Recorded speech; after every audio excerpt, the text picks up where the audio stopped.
Richard Batty was, I want to say it was an 8-second car, but the car's been completely rebuilt and changed. And then there's a whole load of 10-second cars around there.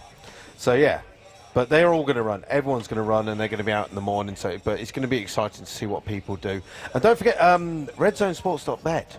There's still some crazy odds on some of the ones who haven't yet run. Yeah. Errol Huell down there with the CRX. He's still pretty decent odds, and that is a low 10-second car. He's still looking for his first 9-second run. Yeah.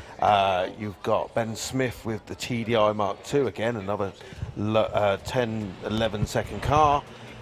Richard Batty, we said, 8-second car. His odds are quite low now, but obviously we've changed them around a little bit because the guys up in the tower know that Michael Holloman is out. Yeah. They know that Forsten Middendorf is out. Paul Atkinson is out. Now, that is 3 major hitters. Wendell Brand, who put in an absolutely storming run yesterday and did a 9.07 at 155. They were on the trailer last night, and everyone's like, Wendell's broke. What's going on? Oh, no, Wendell's broke. And I spoke to Gordon, and he said, I was like, what's going on? And he was like, oh, we're just going back to the diner. Join the 8-second club with that, doesn't he? He does indeed. I mean, he jumped yesterday. His personal best was 9.4, which he did in Halfar many, many years ago. He jumped from something like number 44 in Europe to number 24. That's yesterday. a leap. So that's a heck of a leak. And the 60-foot was still nothing to write home about yesterday as well. So there's so much more in that car. Steve Durant is still number 1 qualifier at the moment with an 8.89. That was the personal best. He's in the lanes as well this evening. He's feeling confident. So, yeah, don't forget, redzonesports.bet is still there. If you're in the grandstands or on the banking, you should be able to tag on to the Santapod free public Wi-Fi. It is there specifically so you can go and use the betting app and put some money in. Don't forget, just bet sensibly, couple of quid.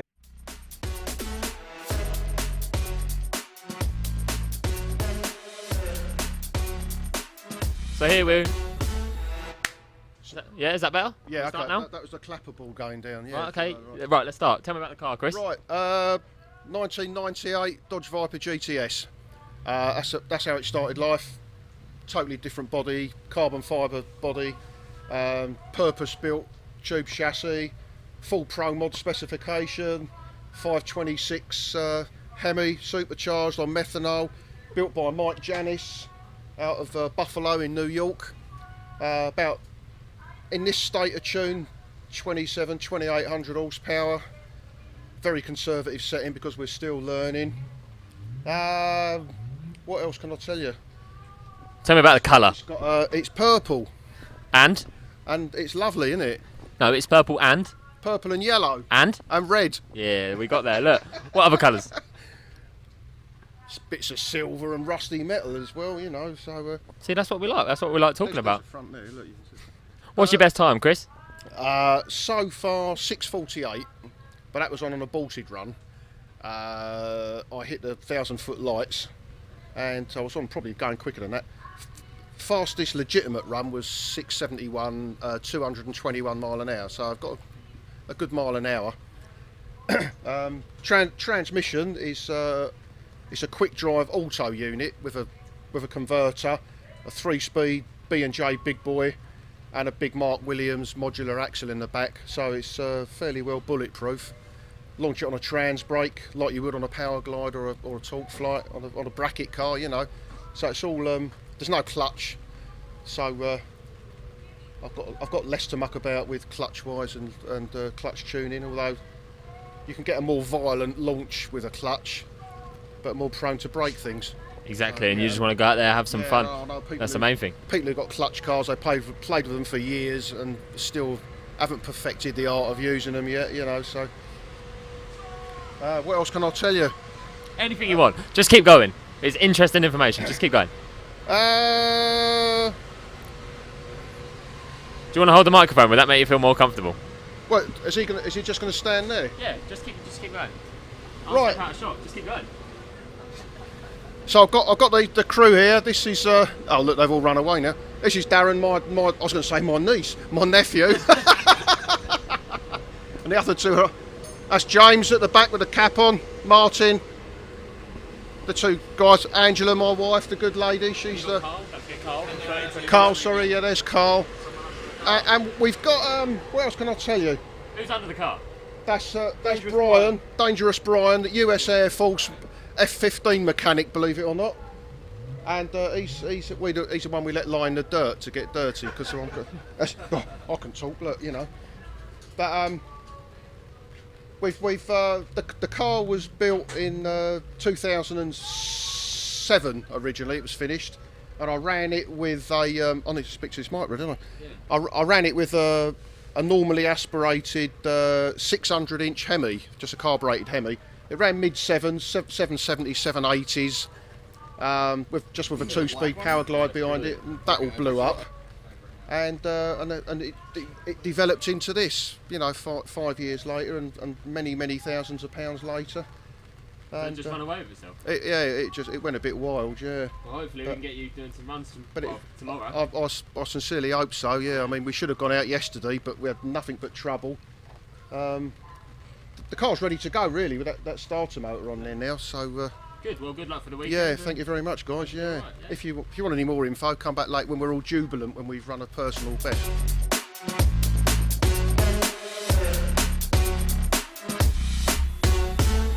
So we're here with Colin Miller and his little fan club.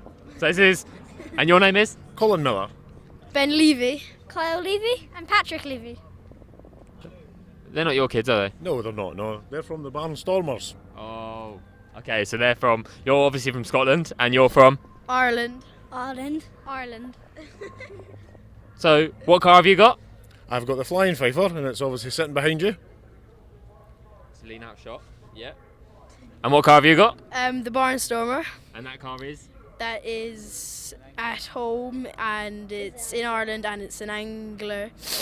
It runs 9.1s, so yeah, it's good. Oh, cool. And your car? Angler. It's the same. It's exactly the same. And your car? The Ford Pop. Angler. Yeah. All big Anglia fans. So Colin, tell me your plans for the weekend. Obviously you're in big bracket. What's your plans? Do you plan to win it? Do you just want to do some testing for next weekend? Tell me what your plans are. No, we're always in it to win it, always, every time. So we're obviously going to go home with £5,000 big cheque like this, and we'll be happy as Larry. Very good. You can buy a new set of Crocs with that. Are they shouting at you? Are they shouting at them? Yeah. They're shouting at them. Cool. Do you want to tell them a bit about your car? You can take the microphone. Yeah, I'll take the microphone. Yeah. Obviously, we've got Outlaw Anglia here. It's been built a long time now. It's been built for 14-15 years. And obviously we've got a new engine last season. Wait a minute.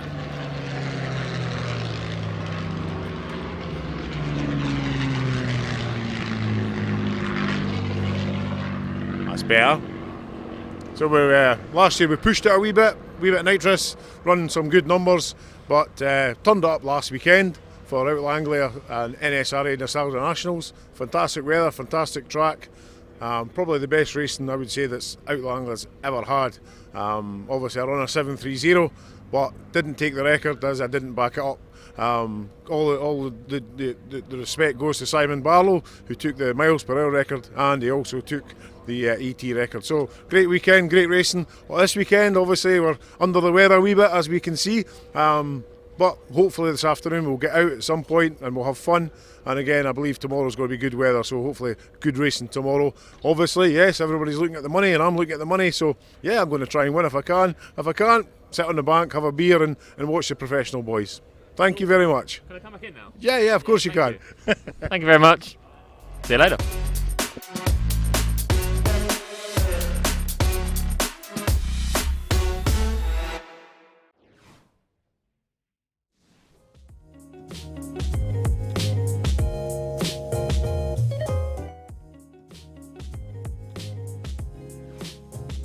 Tomorrow, it's just nice having a choice, isn't it? Yeah, you bet. I mean, I wonder. I mean, it's a bit late, and I don't want to jinx anything, but like what has happened to David Vector. Imagine if you had a pro stock car just sitting there and you went, "That car's broke. I'll use that one. Jump in that one. That's fine. I'll bring my spare. Bring the spare." Well, funny you should say that about Dave. I was bumped into Dave as well, and I said, I just said he didn't look that unhappy. Actually, I said, "You okay?" And he went, "Yep." He said, "Engines in the car. I'll be back next week." Really? What? Yeah. Oh, hell yeah. What? Well, I'm just giving it the sob story that he's could be out for the rest of the season, and Well, that's a bit of a change. when they took it apart, what happened was, I hope I'm allowed to say this, Dave, anyway. But it was, I mean, it's not good, don't get me wrong. no, it's serious but, damage. The reason that the car stopped so quickly was he killed it. It wasn't the engine killing itself. He said that he actually clipped it straight away, because as soon as he went to wrap the throttle, he knew something didn't seem right, so he clipped it off instantly. So it was him doing that. He hit the kill switch. 10 minutes! Okay, folks, 10 minutes before we're actually going on the racetrack. Okay. Yeah, so he said no, it was him that actually killed it. It wasn't the car that died. It was him that he hit the kill switch instantly because he thought something was up, and obviously it was. He said that, fortunately, he said the block needs to be machined and stuff. He said it's in his car, he's taking it back to Holland tomorrow, and it'll be straight back in the workshop, sorted out during the week. He said the blower's fine, head's fine. He said most importantly as well, the crank is fine. So it saved the crank. He said it's going to take a few new sleeves in the block and then remachining the block and everything, and he'll be back next week. Amazing. Oh, thank goodness for that. Well, the thing is, though, I mean, credit to him, top bloke for, even attempting to do it, really. Lesser mortals would have thought, no, I'll go fishing for a week instead or something like that. But, it's what we do. I saw the bolt that actually broke. I bet he's changing every single one of them to... you bet. Well, it was, he said it was, counteracting. he did say it was very obviously a bolt failure. Yes. Because of the way that it split and the way that it busted the instant it was under any sort of load. He said it was just equipment failure, which does happen sometimes. But like I said, the good, he did say as well, he said that he's really, most important, he's really, really glad that the crank's okay and the camera's all right, because he said the crank cost more than the block. So, that's a good thing. Thank goodness for that. Oh, that is such good news. I say, a great team. They've been through the mill over the years. I mean, I remember the first time we saw him here with Ingarola all those years ago. But goodness, I'm so pleased for David, and excellent news indeed. Have been a few other casualties this weekend in the engine department. I believe, crikey, the front. I'm going to go throw back to you on this one, Luke. Actually, front-wheel drive. We've lost cars through mechanical failure already. And the little story that we did have brewing yesterday, obviously we got David Vector with the big Pro Doorslammer engine. Then right at the other end of the scale, you've got Nick Gay with the Black Dog Metro. Managed to get all the way back down, was it Southampton? Yeah, Southampton, And went and got all the parts, brought it back up to the track, worked all night to get the car running again, and finished, I think it was at 4 o'clock in the morning. And then had all day to sleep. And all day today. It wasn't perfect. It's just one of those things. So at least he's had a bit of a sleep today. I think a lot of people were surprised by the amount of action going on in the pits last night as they were walking around. Adrian Solly had his whole engine out, and he was doing stuff. I came out. And Colin nearly nicked it. Yeah, and the same as Nick was doing work on his car. It's just people just working feverishly, and people are like, they're actually just doing it. It's like I come out and the engine was on the floor, and then we've been round the other side, we've had a few drinks and danced around, the engine's back in. And then this morning they're just driving around the pits, and it's like, there's nothing, well, I said there's nothing you can't do here at Sanford Raceway. But if we've got the parts, the guys will have a go. Oh, yeah, definitely. It doesn't matter, but everyone goes, oh, but you haven't got a clean workshop. You're like, please, it doesn't matter, it's a race car. Yeah. Just put it together. Yeah, it's called a race car, not a show car. Yeah, it's here exactly. It's here to be made to go fast. But so it was good to catch up, like I said, with a few people. I had a quick chat with Adam Flamholk and Caroline as well. They're hopefully on their way down now, because they now know the track's about to go. So it's going to be a fast and furious couple of hours. We've only got, well, by the looks of it now, about 5 minutes to go, all being well, before we get cracking with some evening action. All these are going to be counted towards qualifying, and there's going to be an awful lot of stuff that we're going to see that we haven't seen so far. And it is effectively do or die for them, isn't it? Yes. There's a number of Pro Doorslammers as well down there. They've got Chris Isaacs with the Turbo Duster. You've got John Webster. You've got Paul, basically all the English lot that went around yesterday. Paul Atkin is down there with the, I'm really looking forward to seeing that with the twin turbos on it. And who else is in there as well? Chris Orthodoxou with the Viper. Okay. I was chatting to Chris for ages this morning. I didn't even realise he had the car here. I really did. Well, he was talking. He was talking like he hadn't made it, And he works, I mean, I hope he doesn't mind me saying this, but it's fairly common knowledge. He works in Kazakhstan. Yeah, that's not just outside Brighton. It is the Yeah, it's a fair Kazakhstan away, that's yeah. a long way away.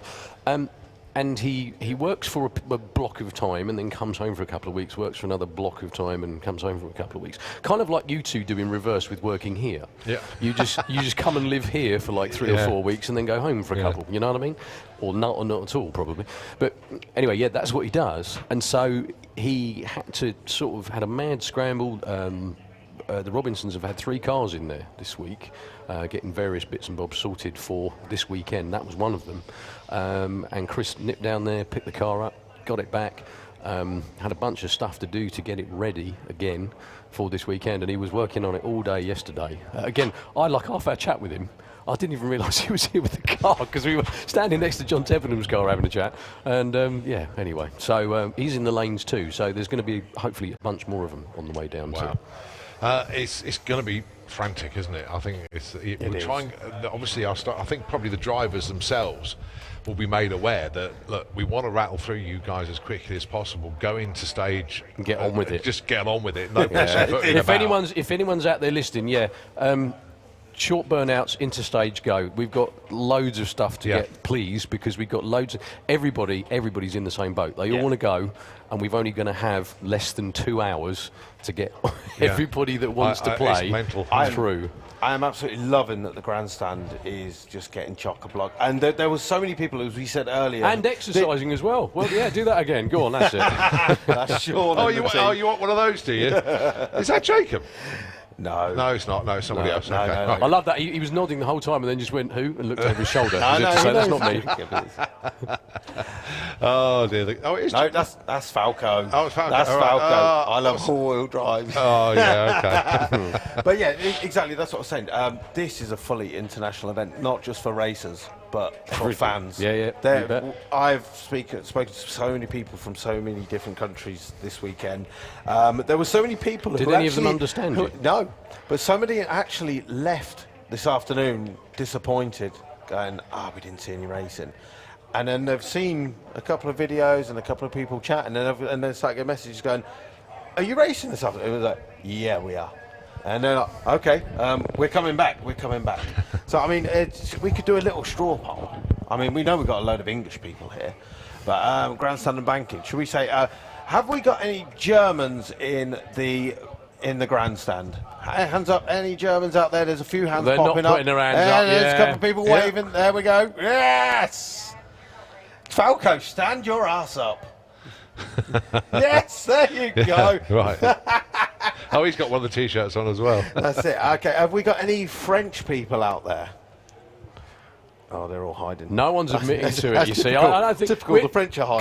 Can I just point out, we're not trying to sort of shame anybody from different countries. We're just trying to say hello and hope you're having a nice time. Okay, what else should we go for? Have we got any Austrian people out there? I wish I was. Yeah, There is. Awesome. Okay. Have we got any Maltesers out there? Anybody from Malta? Oh, there's like a little Mexican there, wave there we going on go. there. We've got quite a few of the Maltese guys out there.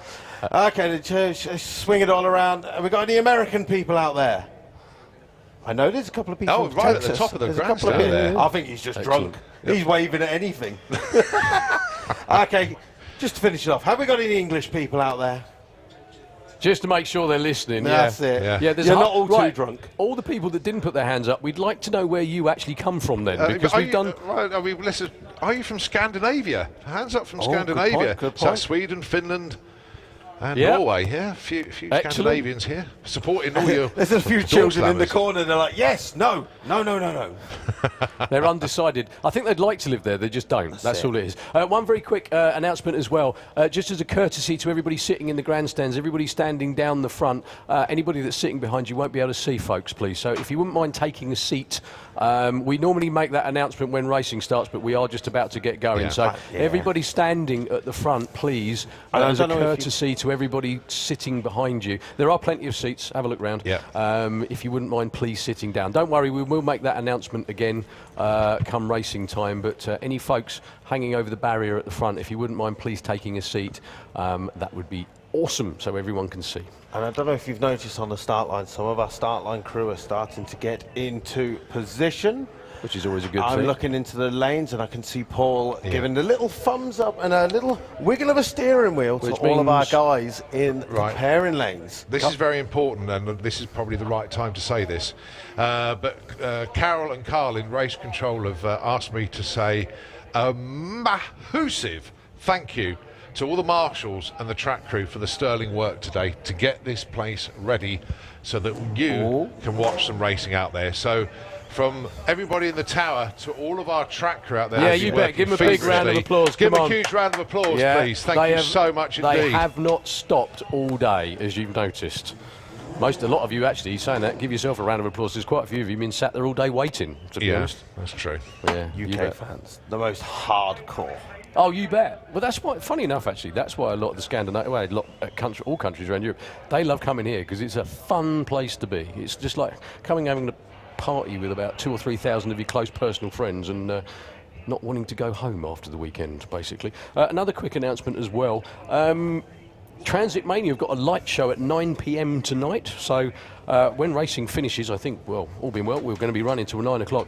So where Transit Mania is, just over there, they're going to be having a light show at 9 p.m. tonight. Also, while we're talking after racing, live draw, I think, Colin. Is it half an hour after we finished? Correct. Is that correct, Everybody yeah? over to the presentation area, which is obviously just behind the pod shop there. So that'll be 9:30 then. Yep, that's going to be quite entertaining. That it was a real highlight last year when we were doing the draws. It was good fun. Yeah, the amount of people's jaws dropping and faces going white was pretty good, really.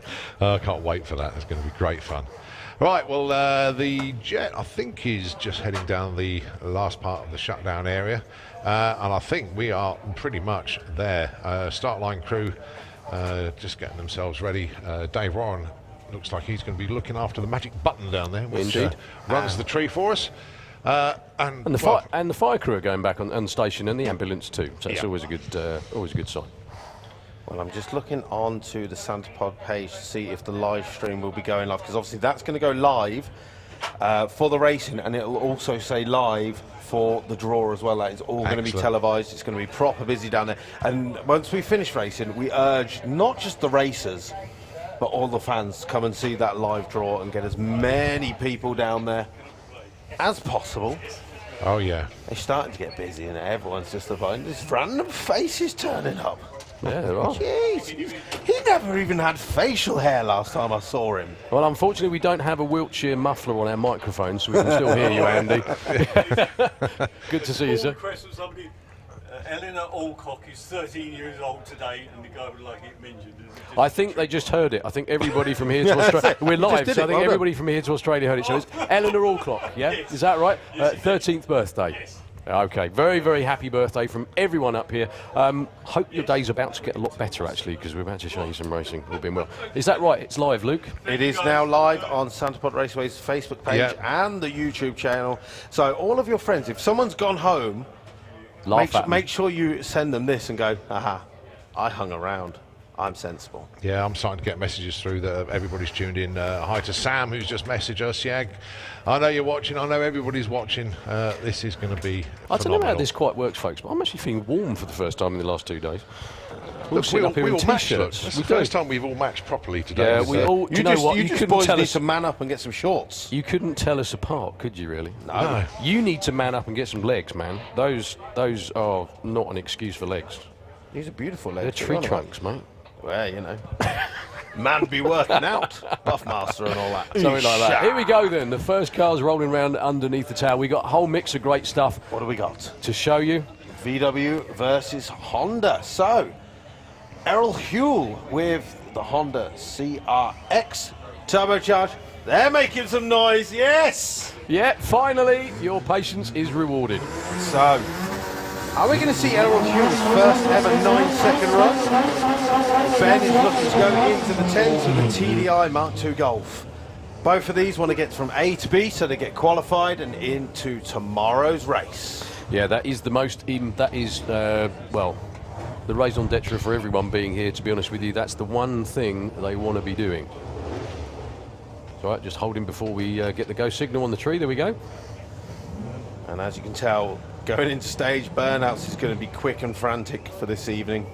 Well, we've got a limited amount of time, so as we said before, we really would appreciate if everybody who comes round can be doing it as quick as possible. No. That's not the greatest start.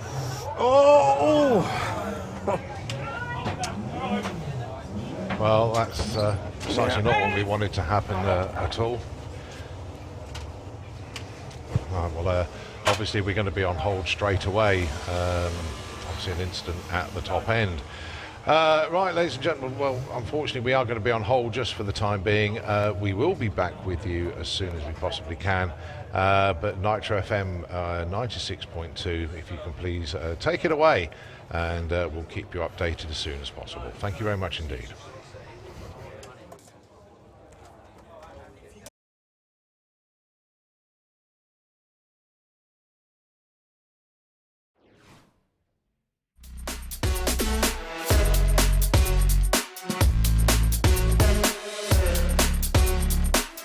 So here we're...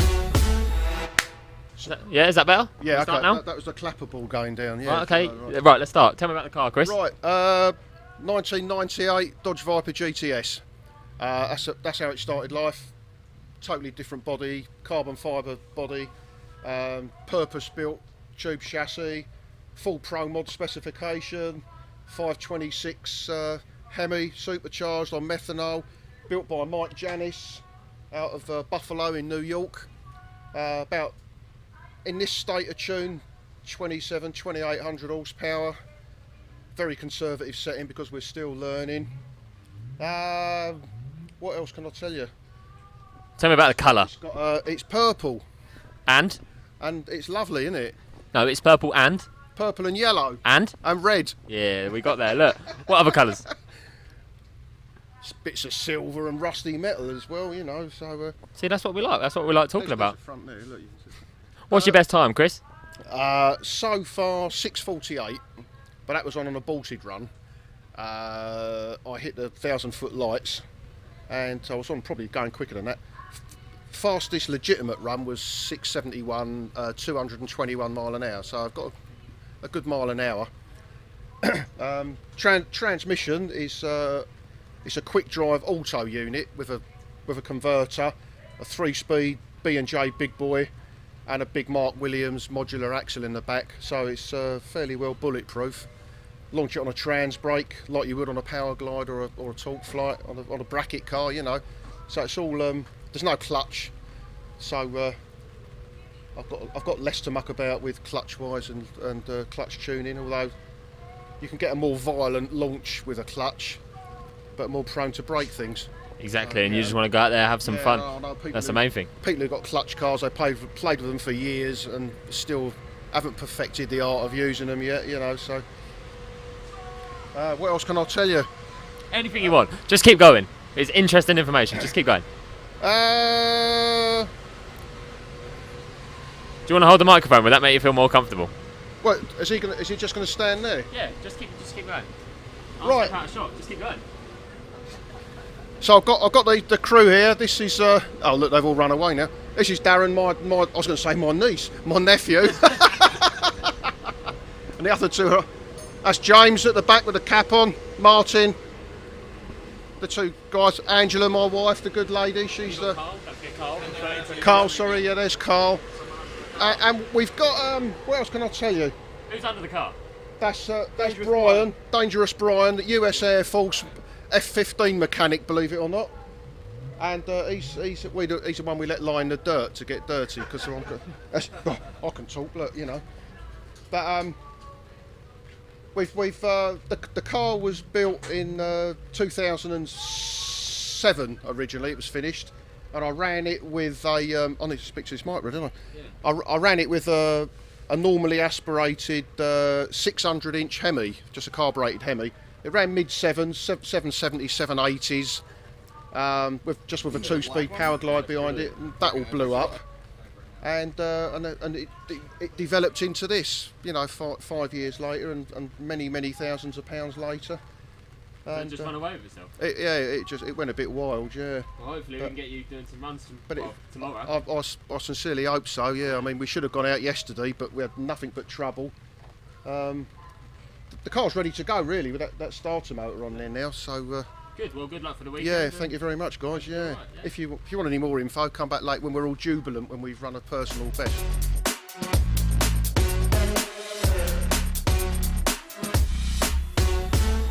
So we're here with Colin Miller and his little fan club. So this is, and your name is? Colin Miller. Ben Levy. Kyle Levy and Patrick Levy. They're not your kids, are they? No, they're not. No, they're from the Doorslammers. Oh. Okay, so they're from. You're obviously from Scotland, and you're from. Ireland. Ireland. Ireland. So what car have you got? I've got the Flying Fifer, and it's obviously sitting behind you. It's a lean out shot. Yeah. And what car have you got? The Barnstormer. And that car is. That is at home, and it's in Ireland, and it's an Angler. It runs 9.1s, so yeah, it's good. Oh, cool. And your car? Angler. It's the same. It's exactly the same. And your car? Ford Pop. Angler. Yeah. All big Anglia fans. So Colin, tell me your plans for the weekend. Obviously you're in big bracket. What's your plans? Do you plan to win it? Do you just want to do some testing for next weekend? Tell me what your plans are. No, we're always in it to win it, always, every time. So we're always going to go home with £5,000 big cheque like this, and we'll be happy as Larry. Very good. You can buy a new set of Crocs with that. They're shouting at you. Are they shouting at them? Yeah. They're shouting at them. Cool. Do you want to tell them a bit about your car? You can take the microphone. Yeah, if you want. I'll take the microphone. Yeah. Ask them about- Obviously, we've got Outlaw Anglia here. It's been built a long time now. It's been built for 14, 15 years. And obviously, we've got a new engine last season. Wait a minute.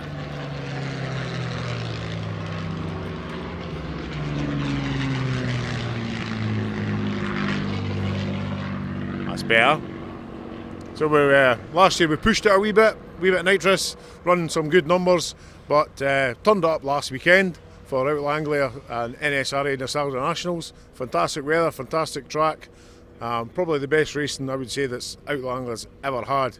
Obviously I run a 730, but didn't take the record as I didn't back it up.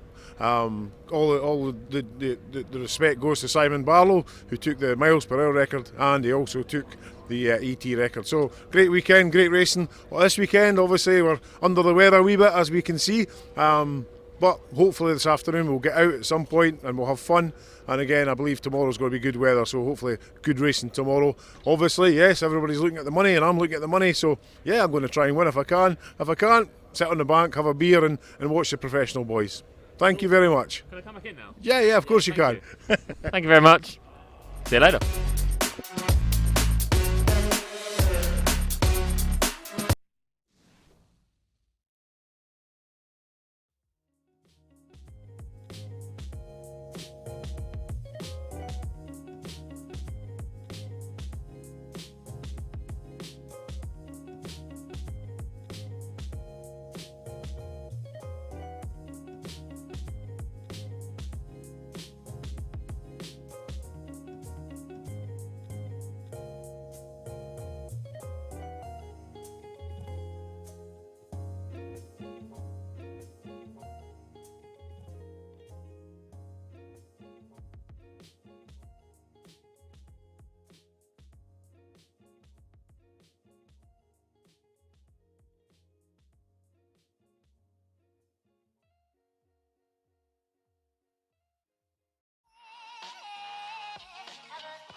Okay, well, just a bit of an update for you. The track crew are working at the top end there to tidy up after that rather nasty looking incident.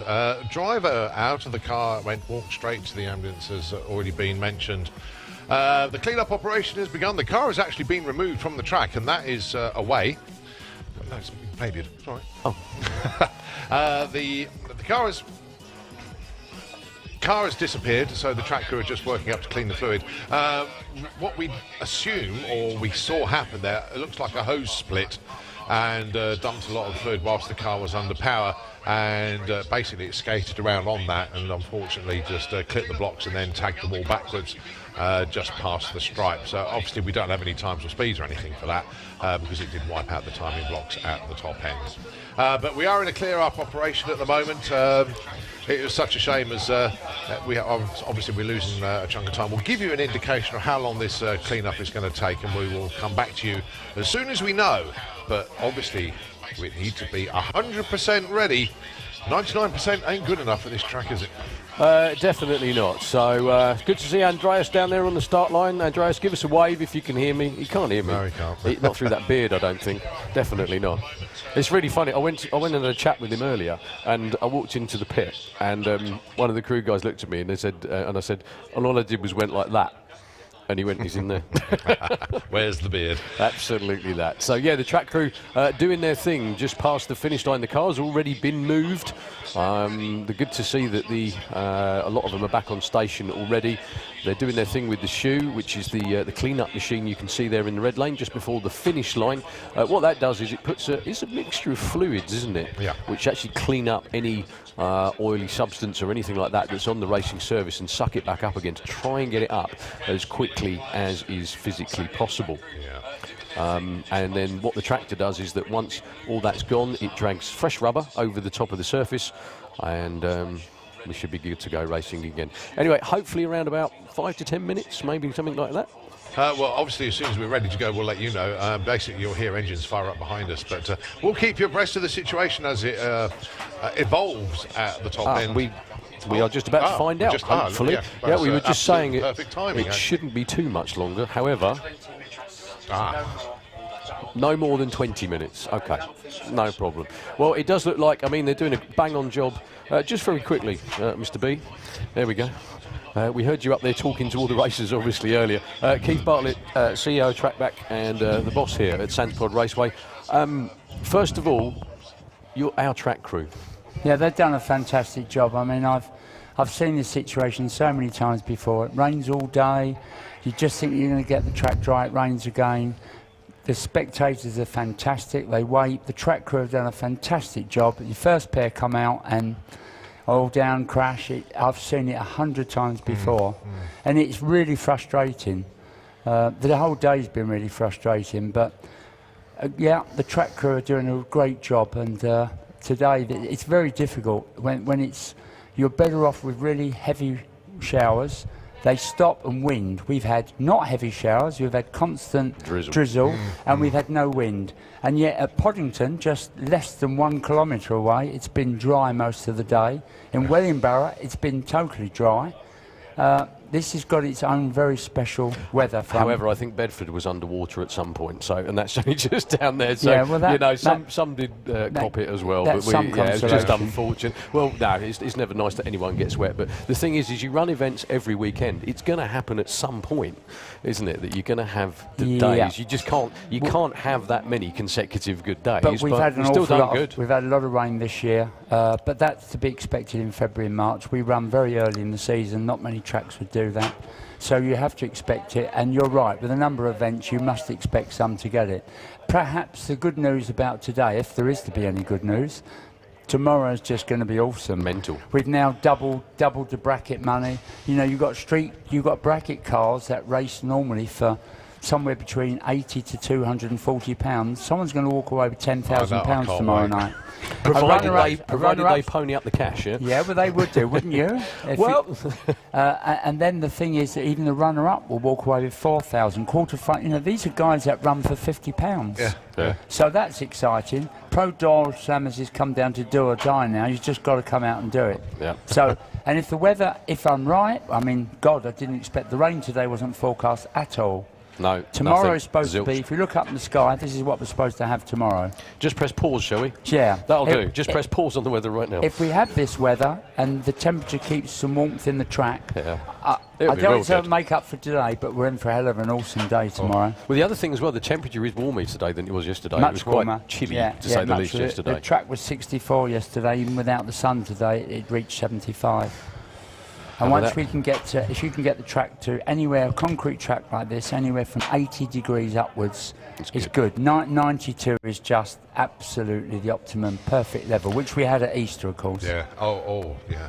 Well, Easter was just a fantastic start to the year. Well, for the race season. Yeah, sure. Regular race season. It was a fantastic start Yeah. to the year, wasn't it? I Yeah. mean, you don't normally expect to see 3-second fuel cars. Not at Easter, no. definitely not. And, you know, full passes Yeah. from, you know, most cars. It was great. Really The, good. the sad thing today is there's such incredible, awesome machinery here. You know, I mean, the Doorslammers this year is just double to what it was last year. The good news is, in talking to all the guys and doing television interviews today, just even with them pitted all day and doing nothing, 90% are saying, I can't wait for next year. Yeah. So that's really encouraging. Well, not only that, they're going to be here tomorrow. A lot of them are staying for next weekend as well. Yep. So it's a proper holiday for It's them, really. and isn't not it? only that, we've got some test days in the week, and I suspect a few grudge matches might come out in the middle of the week. And, Oh. You're enticing me to stay a week now, Oh, actually. steady. I'm going to have to take some more time Yeah. off You're going to work. have to send out change of well, address don't cards.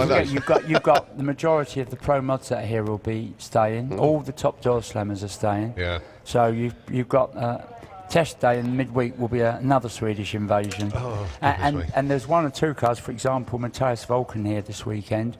Of course, he's got an incredible fast car. I mean, it's a fast car from Qatar, from America. Jerry Bickle chassis. It's got the works. He's trying to set this weekend on next the fastest ever run in a blown pro modified or pro Doorslammer car. He's trying to set a world record this weekend here.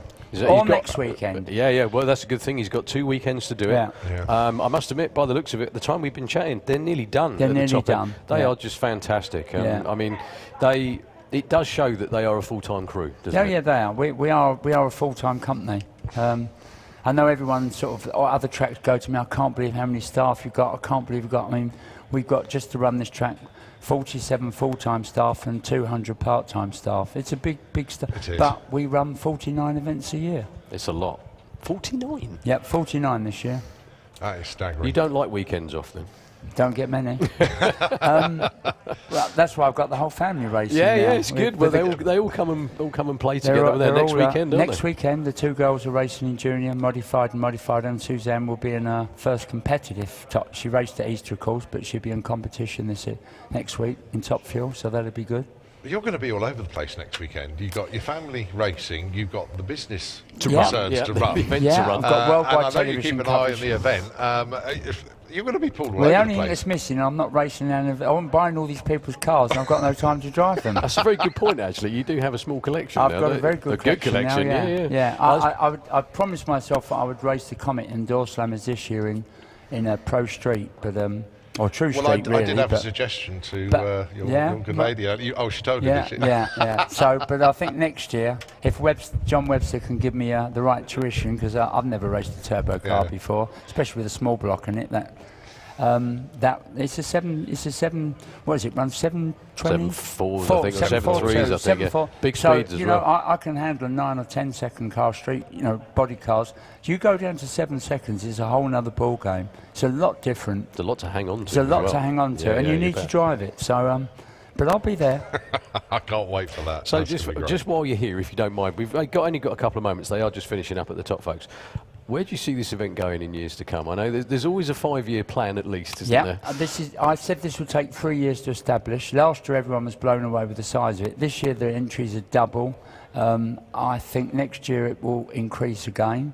I think in 3 to 5 years it will have £100,000 prize money, and I think it will have 32 to 64 car fields in all classes. That's what I think will happen. So what they need to do, basically, take from that, is you need to start running at 9:30 when the track opens on Friday morning. Yes. Oh, yes. Yeah, and the other thing is, for a lot of the guys, the pro mods that are using it as a test session for next weekend, I think once they get the handle, let's take John Webster's Mustang, for example. Once he's got a handle on it, he'll tell you himself, once I've got the settings for Pro Mod, then I'll step it up for the Doorslammers. Andy Robinson, when he comes back next year, says, I'll step it up for the door. So the Doorslammers, they really will start to get competitive. So I think it's not like they're not now. And the other, I mean, Carl's here from, we got 1320 video filming this weekend. I mean, I know he's pretty impressed with the whole setup here and the balance of the community, and not only that, the quality of the cars. I mean, I know this is my baby, but Top Doorslammers are here, but the Pro Doorslammers is the title of this event. I think there's not anything like it. Well, there isn't. And funny enough, I mean, this is one of the only open events anywhere in the world that does this. Yeah, it is. It's totally unrestricted. It basically comes down to one simple thing. You've got a fast car, bring it. There are no regulations. There's cars in the pits here that I've seen racing the Stockholm Open. They haven't even got floor pans. They've just got some welded plates to put the feet on for the throttle and the brake and the clutch.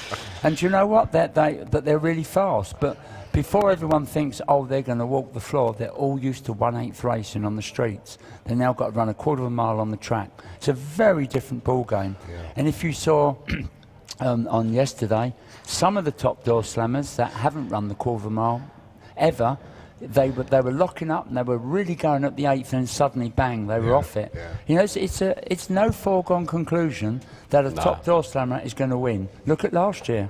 Yeah, you bet. 2 pro mods in the final. Yeah, that proved the point. Yeah, the man that won it all down last year is down there on the slot line, shaking Darren's hand. It was good to talk to Jimmy in the staging lanes. He obviously hasn't got enough to do, like you, really. He's got 2 cars to race next weekend as well. So, an awful lot of work. So, but it's fun, isn't it? I mean, you can't see it as work. Racing cars isn't work. It's fun. I don't know whether it's one of those things. I always remember when I was racing. I don't know about you, Cole, but I never enjoyed it during. I thought it was afterwards. I thought actually that was really good. Right. It's. I mean, as you know, I stay at the track now. I never used to. I used to drive home every night, and that was it. It was game over. But now, you stay at the track, you catch up with everybody in the evenings, you see what everybody's up to. Even just going into Fueler's Bar, which is a real hive of activity every night, just catching up with everybody. I mean, last night I was in Freddie Fegerstrom's pit. They were working all night. They finished at 8 o'clock this morning. They didn't sleep. They slept for 1 hour at 8 o'clock. Putting the doors back on, possibly. Putting everything back together. David Vector, you know, I was with him at 2 o'clock this morning. The atmosphere in the pits at this event, even the FI, is just brilliant. Yeah, it's all good fun. Well, what I keep saying to everybody is that this is like having a really cool party with about 3,000 of your close personal friends for a whole weekend. I actually see it a bit like that, actually. Yeah, it is. Well, the thing is, it's a whole. That's one of the things that blows all the Americans away when they come here. Is it's an entire festival. Yeah, they all say it. Everyone says it. There's quite a few racers that say to me the reason they love coming here is because this is a proper race. There's so much to do. Yeah. It's not just about. That it's not just about the quarter mile drag strip. I mean, that's where everybody does most, but you know, it's about the whole thing. Then my other little vanity, of course, is having vintage planes fly over at every event. Well, why not if you like them? Oh yeah, it's great to see Spitfire and Hurricane today. I agree with Darryl. Sometimes I think it's like one big party with 3,000 of your mates here. Yeah, but it does take by 3,000. That's a conservative estimate, and that's because you can't see more people than that in a weekend. But it's great because you go everywhere you go here, you know people. Oh yeah, everywhere. And there is not almost anything you can do in your life that you can walk around somewhere, a venue, a place, and you can do that. It's absolutely fantastic. Okay. Look, well, I think I'll just say one thing before we get the 1 minute. I've got to say a big thank you to all the spectators. I tell you, I go to tracks all around Europe. I run the FA Championship. I run the FIM Championship. No other track has fans like Santa Pod. They sit through rain, and then when the track gets ready, they applaud you. I mean, wow. Yeah. Makes my job a lot easier. They're pretty hardcore. Yeah, they are hardcore. Just one more thing before we do actually get going. The excitement isn't going to stop at 9 o'clock either, because we've got the draws after that. I mean, if any of you out there are staying tonight, come to the stage in the pits for the draw at 9 o'clock, because that is when everyone's going to see the moment of truth. Out of the hat, who are they racing? Can't wait for that. It's going to be extremely exciting. On the subject of racing, I think that was the last pass by the tractor. And we're back in a go situation again. Considering, I did mention as well, is that like in the old days when we had guardrails and stuff, this would have taken, well, that would have been it for the day. Yeah, that would have been it. Concrete. No, yeah, that Wonderful. would have been it, yeah. Yeah, concrete means the car stays in the right place and we can get on with it Yeah. again. So we've got engines. Okay. Thank you very much, sir. Okay, well done you two. And Thanks, Keith. see you at 9 o'clock. Yeah. You will do. Right. Thank you, guys. So, yeah, racing until 9. It's actually going to be a little bit after 9 o'clock because obviously we need to leg it to the presentation area to do the draws. It's going to be phenomenal. Let's press the go button once again. Let's get ourselves ready. I'm ready. Are you ready? Everybody's ready. So, Mike Whittaker down there in the four-wheel drive VW Caddy with the VR6 Turbo. Is it funny Low thing Lavard? Yeah, Or yeah. is it Sylvie Lavard that's in I think the it's car? Sylvie, but it was Sylvie. This is one run. This is it. Yeah, this is it. This is your the whole one-shot weekend. qualifier. This is also both of these are in the four-cylinder class as well. Right. They're on the outside and looking in. Well, basically because they haven't put a run in. So what have we got? What have we got? We currently have 29 cars qualified in four cylinders. So both of these are going in. Well, They've just got to make an A to B pass. they've got to get there. Sylvie's car is smoking an awful lot, to the point where the marshal just picked up the fire extinguisher. Yeah, that's it. Well, Mike waiting patiently in pre-stage. Well, Sylvie's in full stage. Get out the way, I would.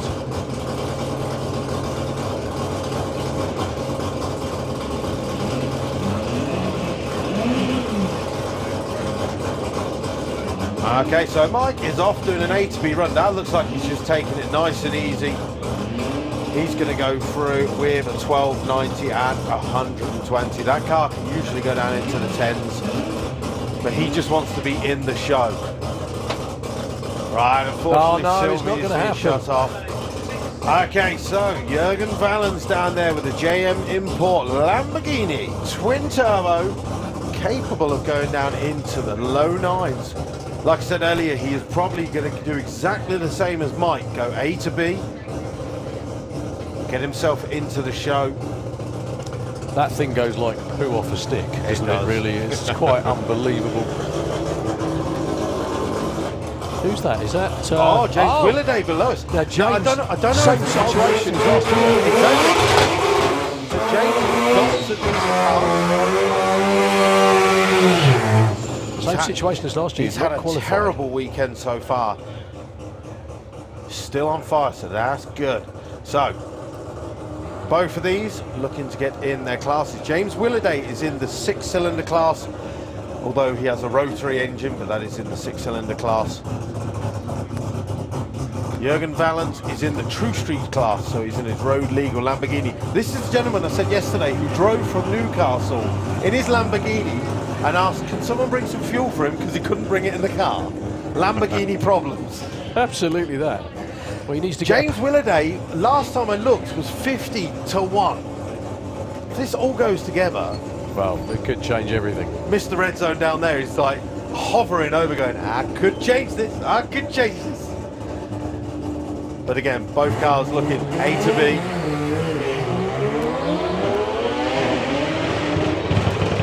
Wow, unfortunately James having a couple of issues there. Jürgen really piling in the power at the top end, 120.48, Wow. 968, 158 miles an hour. Awesome stuff. Just to reiterate that announcement from earlier, please, anybody who's standing at the front of the grandstands hanging over the fence there, if you could please take a seat just as a courtesy to everybody who is sitting behind you, so everybody can see, please. Well, looks like James is going to make the first turn off. Right to that gorgeous Carmen Gia and Well, Carl he got Goldsmith. further than yesterday. He did. Tempting fate there. He's going for it. Come on, Carl. A to B. That's what I want to see from you, lad. Well, he's got to get off. He's got to do more than 2 foot. That's it. Will Carl just walk it off the line just to get in the show? Don't be silly. Okay. Carl. Yeah, but hang on, he's 0 for 3 so far this He weekend. is. And then we got Frederick Dossard in the Carmen Gia. He's also deep stage, so don't move anymore.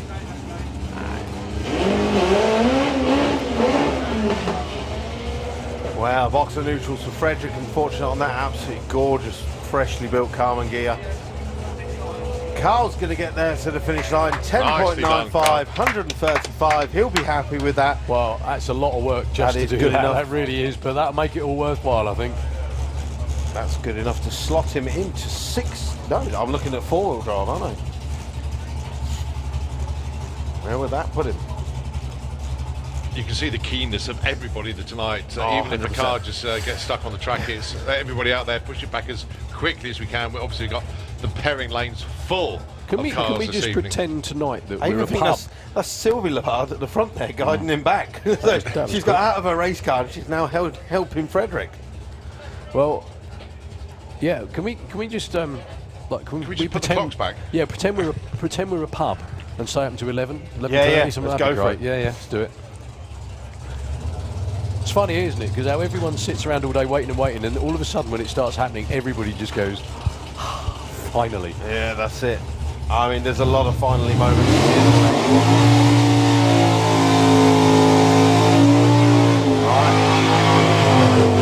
Pro Street in the red lane, True Street in the black lane. Chris Roylance with the VW Golf R, and he is going to be taking on Colin, do you know? Yeah, Dave makes nothing but trouble with the Vauxhall. He was already in, actually, isn't he? Oh, is he? And- snuck in, did he? Well, I don't know about snuck in. Was he but- like, no, I haven't done a qualifier, no. That's a good point, because this is... Never mind, anyway. I'm not going to say that. Now then, the Golf, off the showroom floor, just with a remap, or what's the He position on this has car? had a few tuning tweaks. Chris Rollins owns Volks Workshop. It's a tuning company up in Blackpool. So this is basically the company test car. He's also about to be showing the back of a Cresta quite urgently now. that's Probably it. see the roof of it as well, the wheel Yep. stands this thing. It's an 11-second no, car. race with the second. Crest. It does look like the Golf's left the handbrake on, but he hasn't. Oh, 8.19 for Wow. Dave Mace. 11.98 as well, though, for Chris Golf. Roylance. That's superb, 117 miles an hour.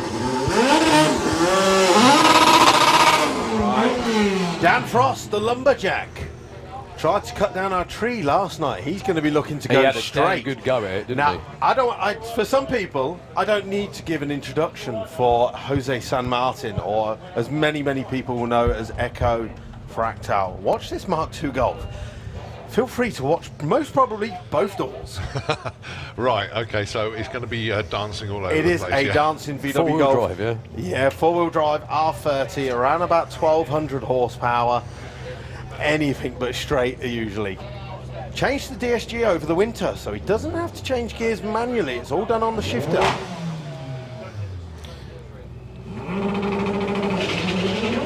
Oh, Dan's broke, you can see it. Just Lots great of traction there. And something snapped underneath the car. He pulls it over to the right. Yes. And problems for Jose as well. Jose, keep rolling, my son. Keep rolling. You'll be in.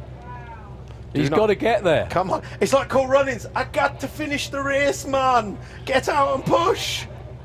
No. Oh, come No, on, come get on. out. Look, he's going to get timed He did out. 45 mile an hour. Come on. He's Keep going. Everyone keep willing him. Come on, Echo. Come Blow. on, Jose. Do it. Oh, go on, is it? He's got to be I there. think he's going to be timed out. Oh, I think he's crossed the timed line. out. Oh, gutted. He's crossed the line, but he's been timed out. There's a maximum amount of time you can take. Oh, goodness. Oh. I need to check actually. I think it's about 30 seconds. 30 or 32, I 30, think it is, 32 something like seconds. that, yeah. What is the time? Is it 30, 32 seconds? Do you have any idea? 30 30. seconds. There we go. We've just found out. An A to B run that didn't get to B, unfortunately. Oh. Well, it did. Well, yeah, but Just it's not- not quick enough. Oh. Well, Dan Frost has actually got a time on the board. Bizarrely, Has he? I don't remember him doing it. He's only done one run and he tried to kill the tree. Yeah. Yeah, bizarre. but hang on. He I don't think he got it. He went over the centre line. He went way over the blue line. Yes, which is instant. Yeah. But this is no rules. Well, it's not up to us then. It's the easiest way to say it, isn't it? Right, Clark Appleton with the Vauxhall Corsa. Having a couple of looks underneath. Oh, he's been pushed back. Hopefully that maybe is just some water that has been sat there from the rain earlier and something that you can get cleaned up very quick. But there's quite a bit of is there steam coming from that bonnet? Well, the next car's been pulled forward. Well, the hits just keep on coming, they really do. Right. Well, this is what we're going to get for the rest of the evening. So, thick and fast, these cars are coming. Mikey Singh with the SCR drag car Subaru.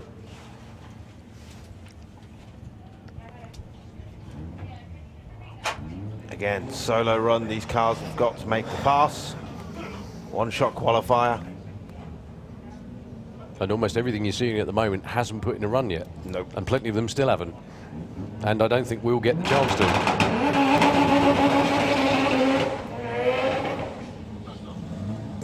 Oh dear, there's another one that's going to be coasting to the finish line. I don't think he's got enough steam to... no, only to get 42. It's going to be another one that's going to get timed out if he doesn't get a shift on. Shove it, put it into neutral, start rocking in the seat. On. This He's is when the a seat, sticky just track rocking is not your backwards and friend. forwards. Is he going to make I it? think He's got a might chance. actually. Yes, Yes, he he's done did! it. 24 seconds, he's in the race. Oh my goodness me, this is crazy. just to get in, 24.27 seconds, coasted across the finish line at 34 miles an hour. This is absolutely insane. Well, we promised you entertainment this evening. You're having it in every single flavour imaginable. Unbelievable. I know we quite said how we A to, imagined yeah, it, we but- said A to B, but not like A to Z. Oh dear. Right, Regis Lacar with the Audi S2, an 8-second R30 turbo, 4-wheel drive Audi. Hopefully he's going to get from A to B. He's going to be taking on the man with the wind split, the most cool, the fastest loaf of bread in Europe.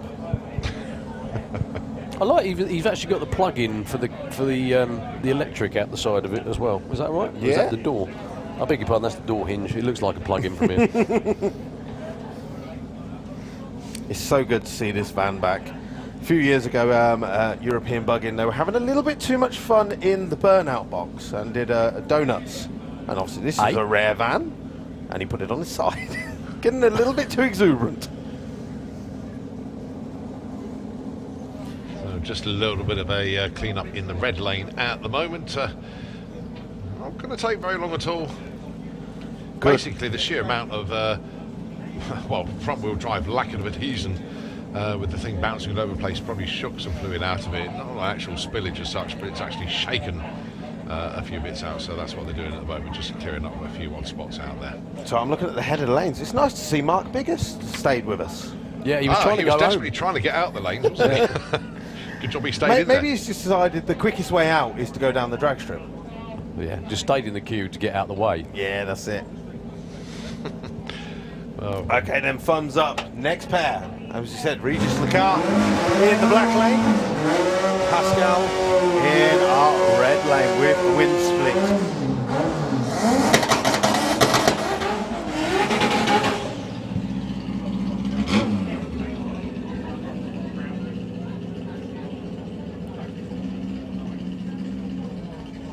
So Regis racing in the 6-cylinder class.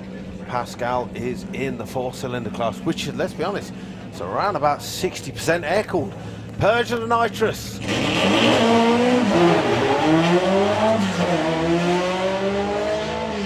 So 169.60 foot for Regis, 126 at the 8th. We're going to see a 9-second pass, 9:51, 162. And Pascal gets to watch as he goes through with a 14:30 at 92, but he gets from A to Not B. many cars I've ever seen that are taller than they are wide. No, that's it. It's a great choice of car. Or van. Right, watch out for this Mark III Golf. Volvo powered 4-wheel drive, has been down into the 9. It's also street driven. Oh, No, that's just rubber, I think. Is it? Yeah, I think that's okay. Go on, sorry, carry on. Now, we convinced him to enter True Street, so I have no idea what this Golf is going to do on treaded tyres. I would say a good 10. And then we've got the JM Imports Nissan GTR from Ian this is Ian Clemenshaw. Clemenshaw. This is the Yes. one that broke its rear diff yesterday. Oh, is it? And he Wow. had the parts bought in, but massive, massive thanks to Team Extreme, because Ian's got no crew with him at all. It looks like he's been pushed back. Oh. Right, so Joe Bristow is going to get a solo run. Listen out to the sound of this beautiful Volvo engine.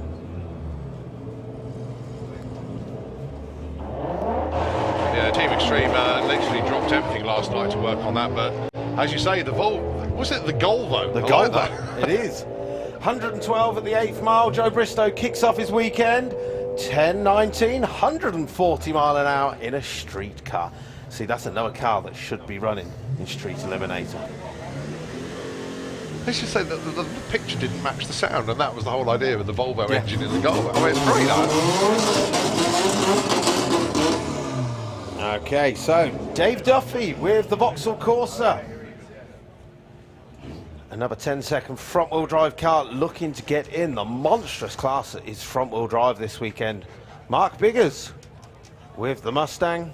He's got the thumbs up. He was our winner in True Street last year.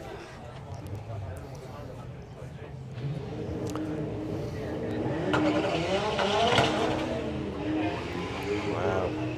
David having a little mischief there, but at least he's going to get from A to B, get a timing. Meanwhile, Mark Biggers in the black lane goes through with a 10.91, 139. I think that was probably water emptying itself out the back, wasn't it? Pouring out the pipes there. So, Mark Todd with the Aston underneath us here in the red lane. Mark ran the car yesterday with slicks and wheelie bars, so it didn't count, basically. Not for the class he's entered in. That's why he's got no wheelie bars on it today.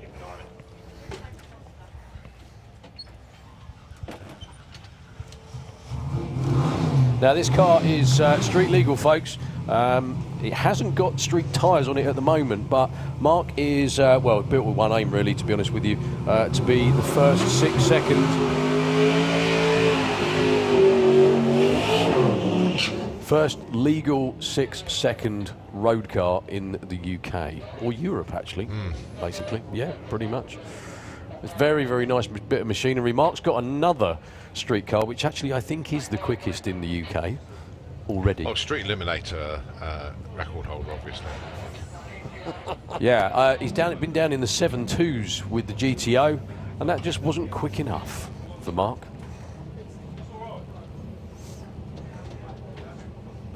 So this is his first weekend out with the car. This is very, very much baby steps with this thing. It's got a monster amount of horsepower, good few thousand horsepower underneath the hood of that Aston Martin. Basically how Aston Martins really should have been built.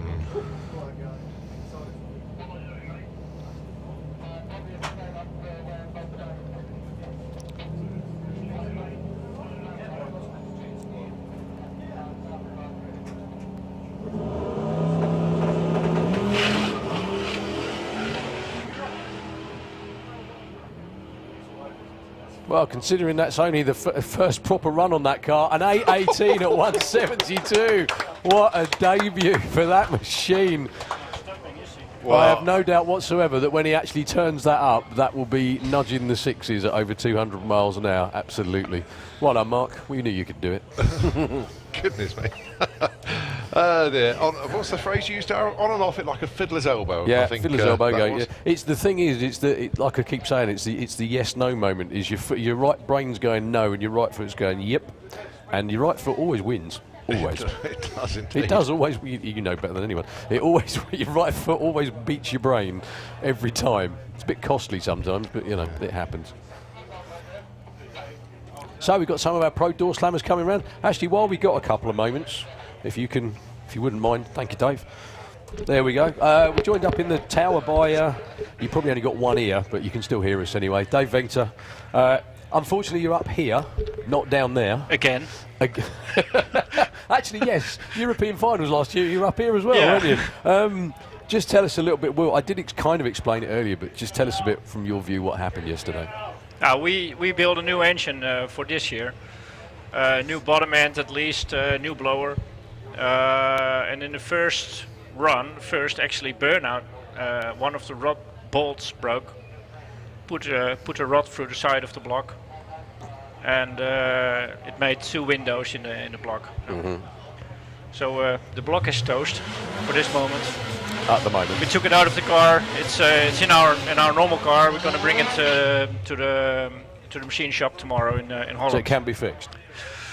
I don't know about the block yet, but we got another block laying there, and so we might be able to use that one. And we want to be back for the main event next weekend. Next weekend, yeah. Which I'm absolutely delighted about, because when I saw you last night, it was like, oh no, we're going home on Monday, we'll see you whenever. The story's changed a little bit, and I'm so glad to see you today compared to yesterday. Oh yeah. Well, yesterday we received a call from Post and Dross saying, okay, we got to fix that. We need you back on the track, so we're gonna take care of that. Right, look, Clark Appleton. He's actually on a flyer. The 60 foot's nothing to write home about. 111 at the 8th. 10.68, 140. He will be very happy with that. Not bad at all. We're in one lane for a couple of moments anyway. But yeah, so that Post and Josh, where Dick works, your engine builders. Correct. Yep. Yeah, he just gave me a call and he said, we got to fix this, and we need you on the track. So we're gonna take care that we're gonna fix the stuff. Awesome. Yeah. So basically, awesome. Dick, that's what you're doing this week then, is it? Is that right? Sir Dick. So Egbert ran him and said, yeah, Dick will take care of you for the week. Yeah. Is that how it worked out, yeah? Well, put it this way, although Dick is sort of working here next weekend as well, obviously there's been a change in the company that you work with. But basically, I think anything that you own this weekend is going to try and help Dave as well. It's a funny old situation, but that's the drag racing family for you, isn't it? Yeah, awesome exactly. bunch. Meanwhile, Audi A3. If you're wondering why is there a run with your run car on the track, that is not Stacey Fenton, is it? It's Simon Crowley. Stacey Fenton's a partner in crime. But Michael. Yeah, but still entered in front-wheel drive. He's literally, his race car didn't make it. That's his daily. He's borrowed. Well, not borrowed. It's someone's daily. He's using it. He's in the show. Right. That's all that matters. I mean, at the end of the day, there's still £10,000 that could be won by a 15-second car. I know. It's absolutely incredible. I just wonder if Jimmy Allen fancies entering the Pro Stocker in that tomorrow. That'd be quite cool. I should have asked him about that. Pro he can enter in the bracket. In the big bracket, yeah. Yeah, we'd have to dial 6.99. You can't go any quicker than that. Oh, so, really? Yeah, oh, 6.99 to 11.99. That might make it a little more difficult. If he could dial 6.51, I think he'd be in the whole time. So, a couple more of our bracket cars before we get to some of the big door cars sitting around there in the lanes ready to go, including John Webster, Marcus Pearman, who tried to put a run in yesterday but didn't, unfortunately. Jimmy Allen with, like I said, Jimmy Allen with the Stocker. I know that Dusty the Duster's round the corner as well for Chris Isaacs. But in the meantime, yeah, Dave Mace. No, that's not Dave Mace. It's not. No. It looks similar. It's very billowing similar. Black smoke from a black car. That's Chris Goodale with the Chevelle. It's 9.95 at 136. Good stuff. So Dave, anyway, so that would be basically backside is sort of like head down, backside up, working all week just to get everything back here again. So are you going to leave the car, the rig, everything here? Okay. Sorry, I was just saying. So you're going to leave the car and everything here? Yeah. And just take the engine back and then bring just the engine back and put it back together? And we'll be back here on the track Tuesday, Wednesday, Thursday maybe, and put the engine back in the car. So, do you tentatively, there is a test day, or is it just going to be first qualifying session, you have to go for it, you think, maybe? If we can make the session, we will do that. But then it will only be a hit. Okay, just to test everything out. Because we have got a new blower, so we need to set up the fuel system again. And you don't want to take it further and do anything else, obviously. Yeah. Well, you've obviously got new stuff. You ran the quickest. You're still the quickest Robinson car, just. Yes. 685 and a little bit, only just. 585. Yeah, 585, not 685. Yeah. And obviously, one aim to go even quicker this year. We are aiming for the 5.7. Yeah, I think we have to be competitive. I'm not saying I can make it, but it's going to be seriously tough this summer, isn't it? Wow. Yeah. Dave Mahoney going through. He is one of the cars that entered into Turbo Technics Pro Street. And 950 at 143. Car is capable of going very low nines and on the verge of going in the eights, but 950, 143. Well, we've got another one of the four-wheel drive cars underneath the tower, and then it's nothing but big-ass door cars just after that. Unfortunately, John Tevenham taking the pot back up to the pits. Well, he's got the. I think he's got the Pro Mod in the lanes to run as well. That's fair enough. Yeah. I mean, can't be doing everything. Well, we're going to try and do everything. I beg your pardon, not forward drive. Stu Taylor, is that? It is. So it's not a very VW looking VW, that one. No, it's a Subaru, that's why. That's why. Just because it says VW on the screen, that's all I'm looking Oh, at. yeah. No, 2.6, flat 4, but Subaru-wise. As you can see, strange setup being a rear-wheel drive only. He's going to cheese us. He got a run in yesterday anyway, I think, didn't he? So I think we'll be okay. I hope not. I feel most sorry for poor Joe Green in the Vauxhall Astra. He was the first person in the lanes at 8 o'clock this morning. Oh, man. And everyone else went round him. How come? If he was the first person there, he was the first person he should in the still lane. be there. Oh, never mind, anyway.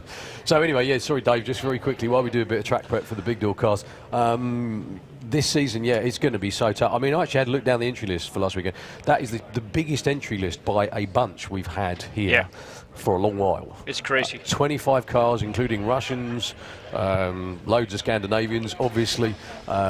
It's going to be fantastic. I think I counted cars that have already run 5s, there are 11 of them, and there's a bunch more nearly there. And there's a bunch more coming, I think. Yeah. Especially the Swedish guys are top of this game, and they talk to each other, they work with each other, and there's a lot of good cars coming. You guys do, you've got your own little gang in Holland though. You kind of do the same thing with the three of you, don't you? Yeah. Toren, Michael Toren, and Mark Hartenveld and me are quite close, actually, So do you actually share anything with them? Yeah, we do, but we usually share stuff that to avoid making ridiculous cost. Okay. We're not really sharing run data and stuff run like that. data, or tuning stuff. But just to make sure that everything stays in one piece, because obviously we all know how expensive it is when, unfortunately, it goes wrong. So what else did you change? Because I think you changed, actually, Dick has joined us up in the town.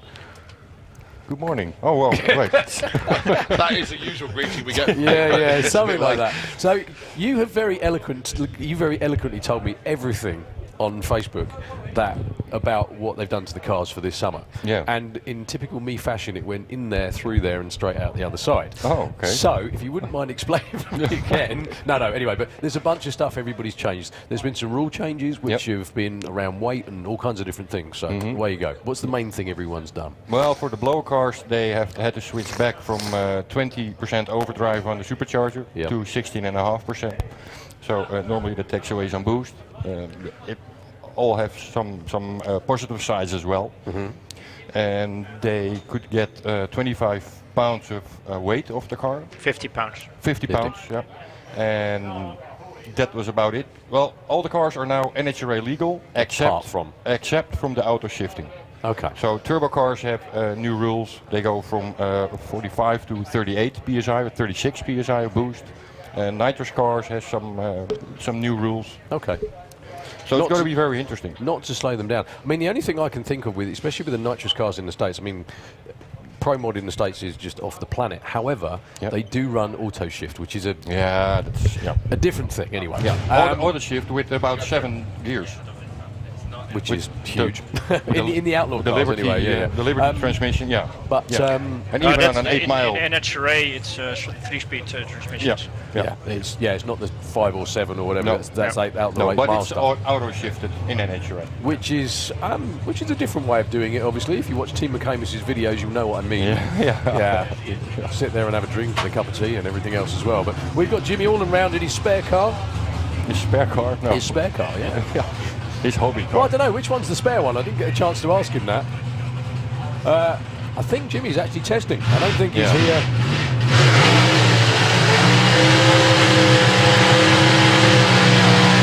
He's going to run in some tires. Cheers, his crew chief plays chicken out the front. Scrubbing in some new tyres as well. This car, folks, is, from Scandinavia. Jimmy hails from Sweden. He's won the European Championship in this class, in this car. Not this particular one, he's had a few. A million 10 times. You know, he's in double figures with this. They are very, very, very good. Let's put it that way. You know, it's not all about, it's not money, it's not anything else. The thing is, the interesting thing is, though, this is the first time he's doing it again. Just for your information, Jimmy is only rubbing in some new tires. Okay. So he's going to make 2 or 3 burnouts, and maybe a hit. A launch. Yeah. They're just rubbing in the tires.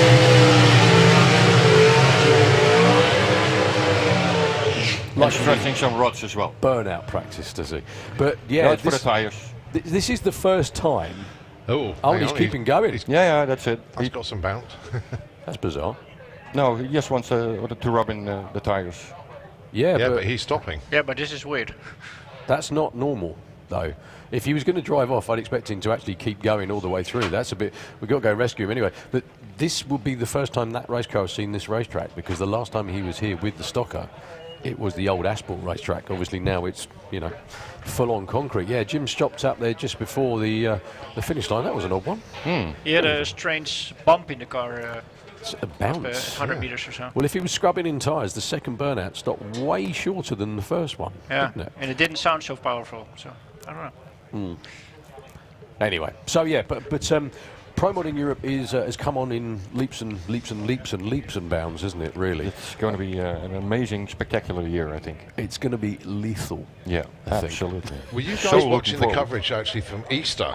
When we had the Pro Mod field there? I mean, round 1 in Pro Mod, the slowest was a 6.5. So the whole of the UK contingent, obviously, of course, with Mark Hartfeld included as well, really stepped on up over the Easter weekend as well. So some early shots fired there, probably heard in Scandinavia. So could be very, very interesting. I'm not being rude. I don't think they're going to be that worried.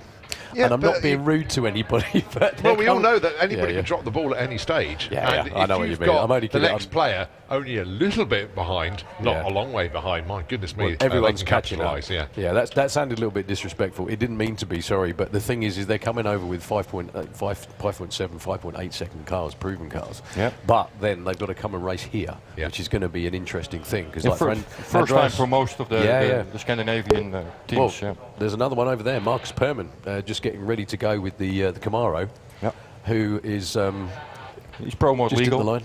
That's a Pro Mod legal car. He'll be round to run in just a moment. But before we get there, Johnny Webster. Yeah, he's got a car that he can actually work with now, a new combination of the car. He is actually looking to put a bigger engine in this. Obviously, he has got a very small block in there compared to what everybody else has run, but he's realising now the fact that a few more cubes will certainly help him. And he's up against, especially with the reduction in the turbo boost pressure that they've got now. And he's up against Chris Orthodoxou as well with the Apocalypse Viper. Lots of good stuff in that engine as well. That's a Mike Janis motor and Boa as well, I think, in there.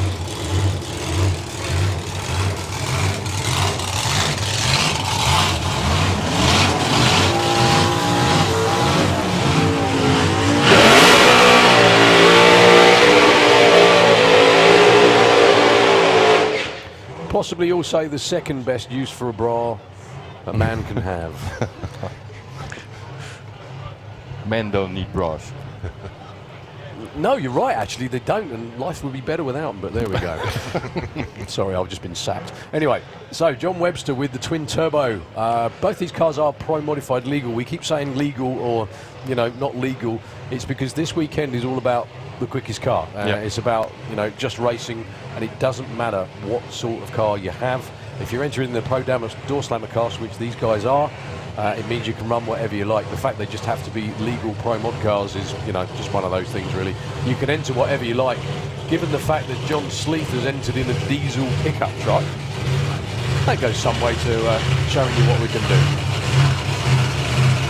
Just too bad that there are no nitro books here this weekend. That would be fun. That would be fun. Like Scott Palmer or so. I'd love to do that. If someone would actually give me a car to do it, I would. Well, I'm sure he'd drive it as well, but, you know.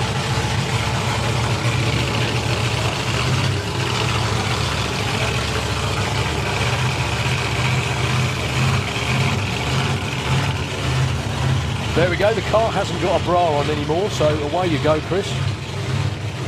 He's run this car down in the 6.4s, I think, before. He does have an awful lot of potential, but Chris, admittedly himself, just doesn't get the time to work on it. He works away a lot.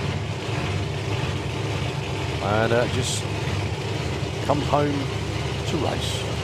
So John Webster from just down the road in Rushden in the black lane, twin turbo Mustang taking on the Viper.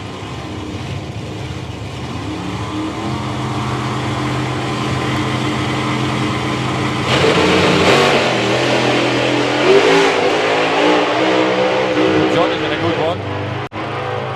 6.52. Wow. 2.21 for Johnny. And an 8.06 for Chrissy at 1.82. That's his first run of the year as well for Chris. John Webster, back where he was at Easter. I'm sure they've got loads more left in it. I think it's just after all the breakage and the problems they had, it's a case of going from there to there without any issues. Yeah, but then you need seat time. You need as much run as possible.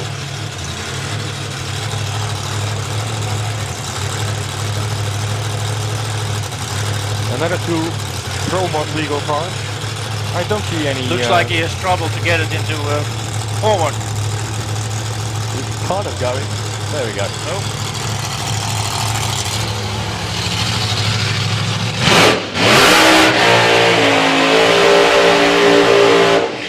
Now this is Marcus's first trip ever to Santa Pod with this car.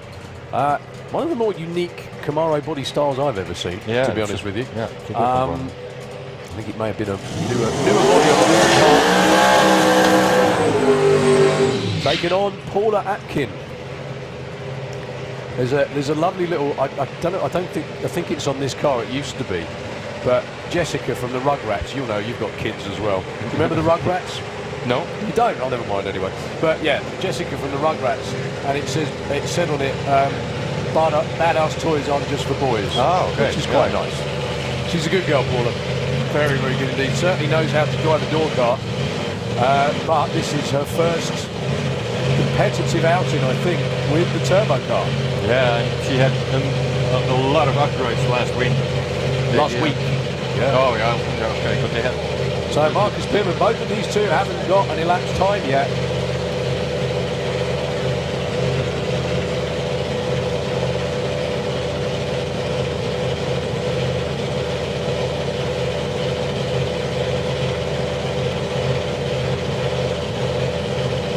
Yeah, they need an ET on the board to be in the draw to go into round 1 for tomorrow.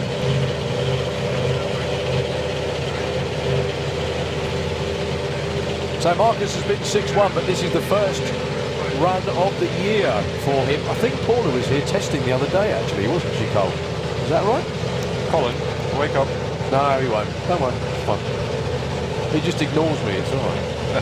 I haven't seen the test at all.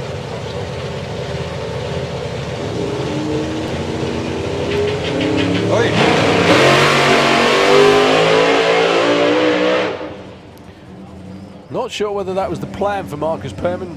The car didn't shift, but he does get an elapsed time, 8.49 at 1.05, so he will be in the draw. Paula with a 1.260 foot. The car looked like it was trying to skip through stage. Yeah, something strange with the trans brake there. The thing is, though, is that from everybody that's had turbo cars before, there's a lot of learning to be done, isn't there? There's a lot of different You could see in this car, she had the line lock on the front wheel, and then something went wrong with the trans brake. So the tire started spinning when she was spooling up. Whilst we got Bobby Wallace and Chris Isaac. Cool. Chris has had a lot of issues with his ignition system. 4 of the cylinders were not running on the boost. They changed a lot of parts, and yesterday they came to pick up a point book, one of the parts of that Pro Max system, and now it's running okay again. So there we are.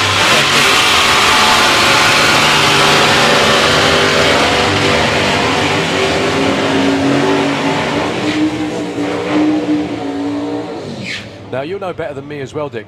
I'd noticed Alex is here this weekend. That's what I just wanted to tell you. Yeah. Sorry, Alex Olsen, he is the crew chief for Roger Johansson, who only ran 579 last season. So Bobby bought the engine from Roger's car, and so he has some backup from Alex now. Is that Alex, the engine? Yeah. And Alex will be here next weekend with Roger Johansson. They are leaving Tuesday morning from Sweden, from Gothenburg to here. Yeah, I mean 5.7s in a nitrous door car is just outstanding, isn't it? I mean, it really. I mean, we said it at the time. It wasn't even a mistake because he ran a 580 something the run after it. And it looked quite easy. Oh yeah. Yeah. So without any damage, without any stress for the engine of the car, and they are still running a clutch. Well, that's what I was going to say. That's the other impressive thing is that everybody in the States runs. That's a real unique thing to do, isn't it? Yeah. A hard thing to do as well. So the Wallace family good to see Bobby back in the family Willis as well, actually, as opposed to borrowing Annie's car in the red lane. The twin turbo Dusty the Duster, helped out by Prism Paintworks. Oh, he's gone all the way through, or all the way in. I don't think he's going to back up. He's deep states now, so it's... Yeah, he's just got to wait for Chris. Okay.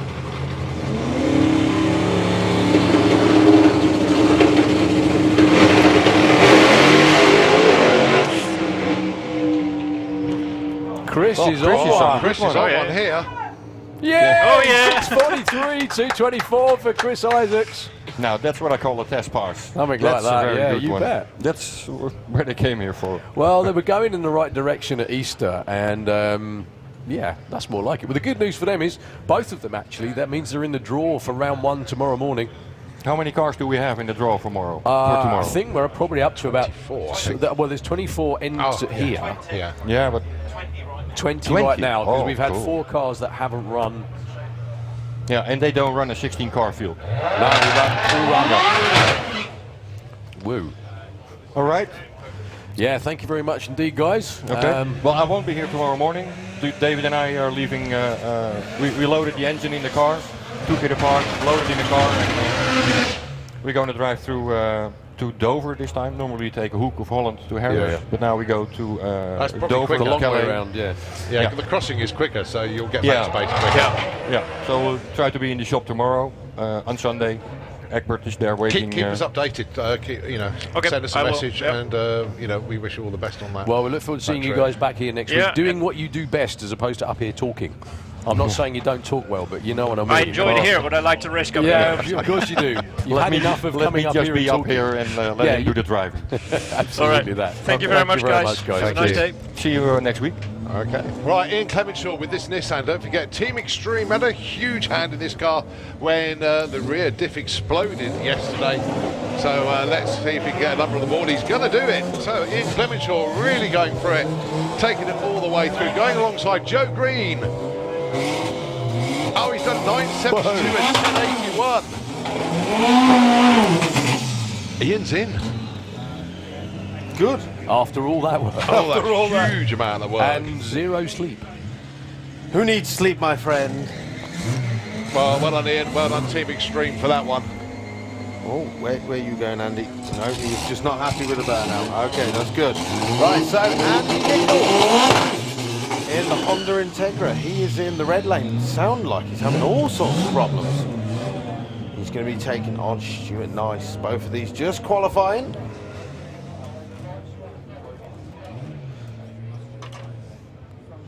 All right, so Andy Nichols has been down into the low 9s before. Let's see what he's going to do this evening. Is it just going to be an A to B pass?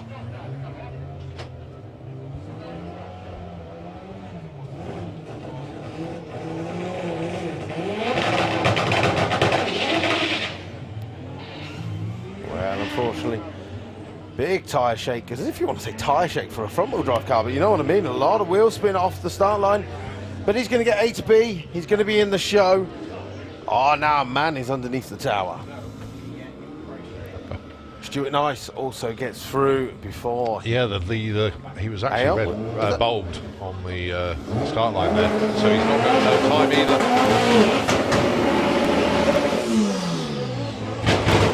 Right then, our current #1 qualifier in the front-wheel drive class, Steve Durant from France, with a personal best yesterday of 8:89 at 169 miles an hour.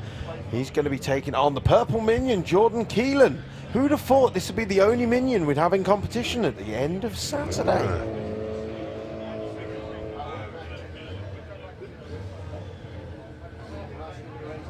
So let's see what Steve has got for us. Are we going to see another personal best?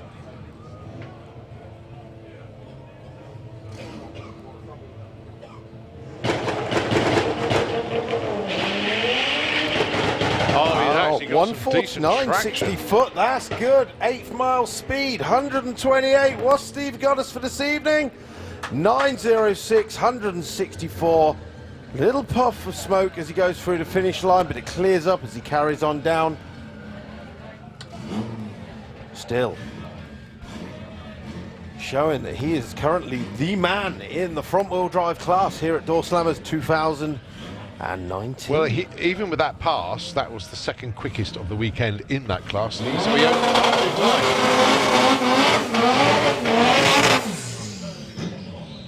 Right, who's next? Gino de Jong from the Netherlands. Another 9-second front-wheel drive car that hasn't run to his abilities yet. Where is he currently? He's currently 11th with a 1084.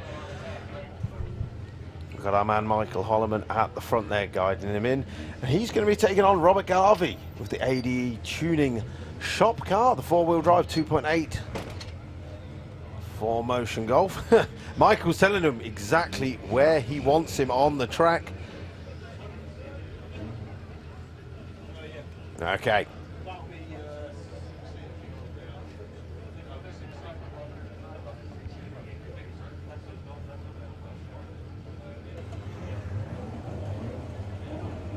just going deep there is Robert, man, he's rolled through the stage, unfortunately. Well, 158, 60 foot for Gino at the 8th mile, coming up to 95, so he's quite off the throttle for what he should be doing there. He goes through with an 11.28 at 118. Fortunately, Robert Garvey rolled through the beams there. I believe he was already qualified though, so we're now actually working through the guys that are already qualified. But don't forget, we do have bump spots.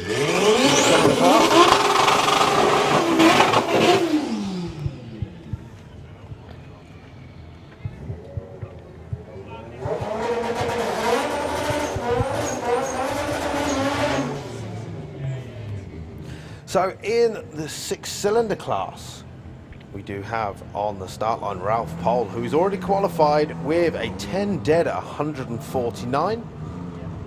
We've got 8 cars qualified. 8 cars will be taken to the field. Lizette with the front-wheel drive Honda Civic. She's going to be looking to improve upon. Where is she qualified? Let's flick through. She's currently 23rd with an 11.46 at 122 miles an hour. 11.46 is a really good time for that car.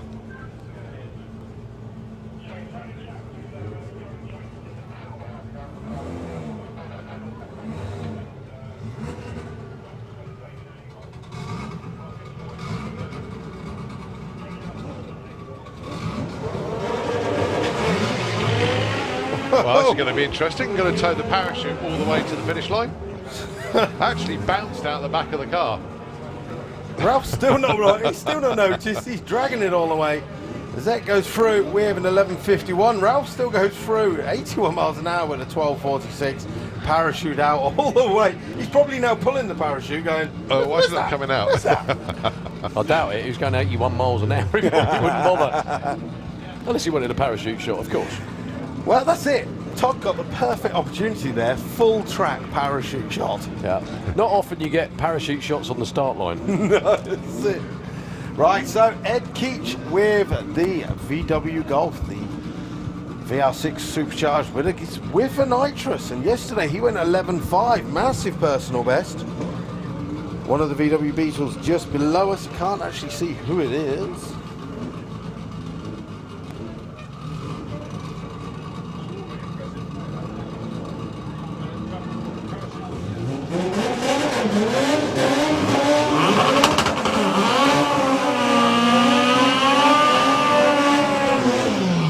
Okay, so James Wotton, one of the Outlaw Flat 4 racers, his 9-second street legal VW Beetle. He's running in the 4-cylinder class. Ed Keach is currently qualified 27th.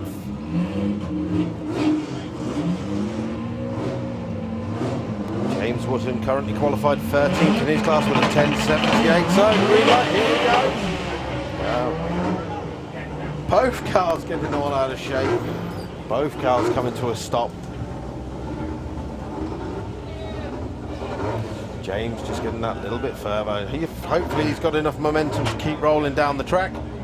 Ed Keach, no doubt, has broken a shaft there or a CV joint. And very wisely pulled over to the side. He's still trundling up the track, though. Yeah, he's desperately trying to make that first exit to... our track crew are absolutely flat out this weekend, and if they've got 2 cars to move in a pairing, it's double the workload.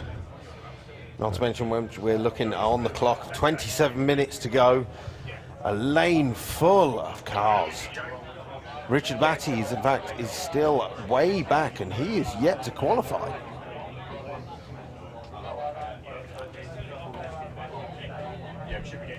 Well, top end is cleared, start line is cleared, just a little bit of a sweep up on the start line in both lanes, just maybe a little bit of fluid has just come out, so that's been taken care of.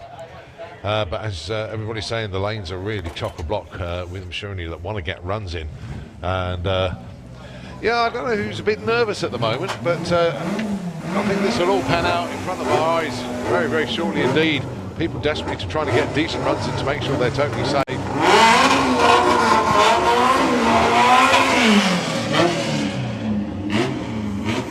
So it looks like there's going to be frantic action in the pits this evening for a lot of our cars. Right, Vito with that absolutely gorgeous new Beetle of his, built by Cotswold Race Cars. Jim Smith is going to be taking on Danny Pike with Little Lizzie. Danny Pike has got thoroughbred into the 9s. Yeah, timing system reboot. Bear with us a second, folks.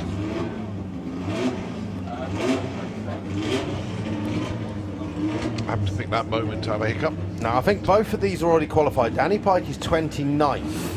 Vito is already 27th. We do have exactly 32 cars in the 4-cylinder class.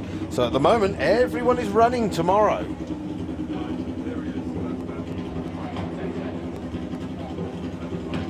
Well, Vito doing his own little fire show. That's quite impressive, actually. It is. Making it easy job for the photographers. There we go. Okay, so thumbs up. Both cars going into stage. It's going to be a great side-by-side air-cooled drag race coming up at Big Bang.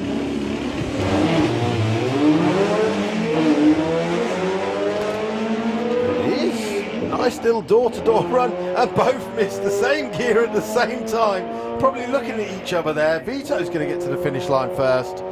He goes through with a 13.3 and Danny goes through with a 14.55, but both are safely qualified. They'll be back out. Next run will be eliminations tomorrow. So what else we got in the lanes? Lots. Jor-El Wells with the normally aspirated Honda Civic, which is way up in the front-wheel drive class.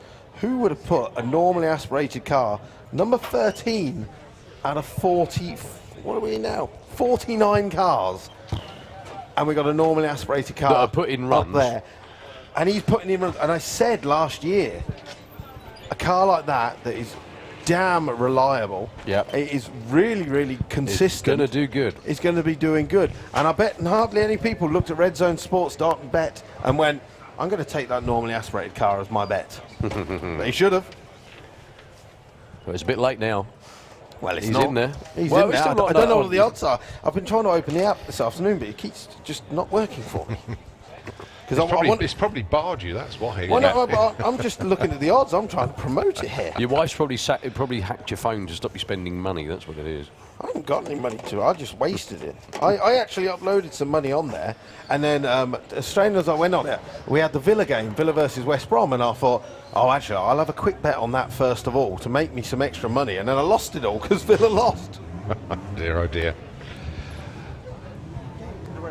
Right, also let's have a quick look at this. Right, well, we've got front-wheel drive versus Gary Carr with the Camaro. Okay, what do we got? Yeah, Gary Carr.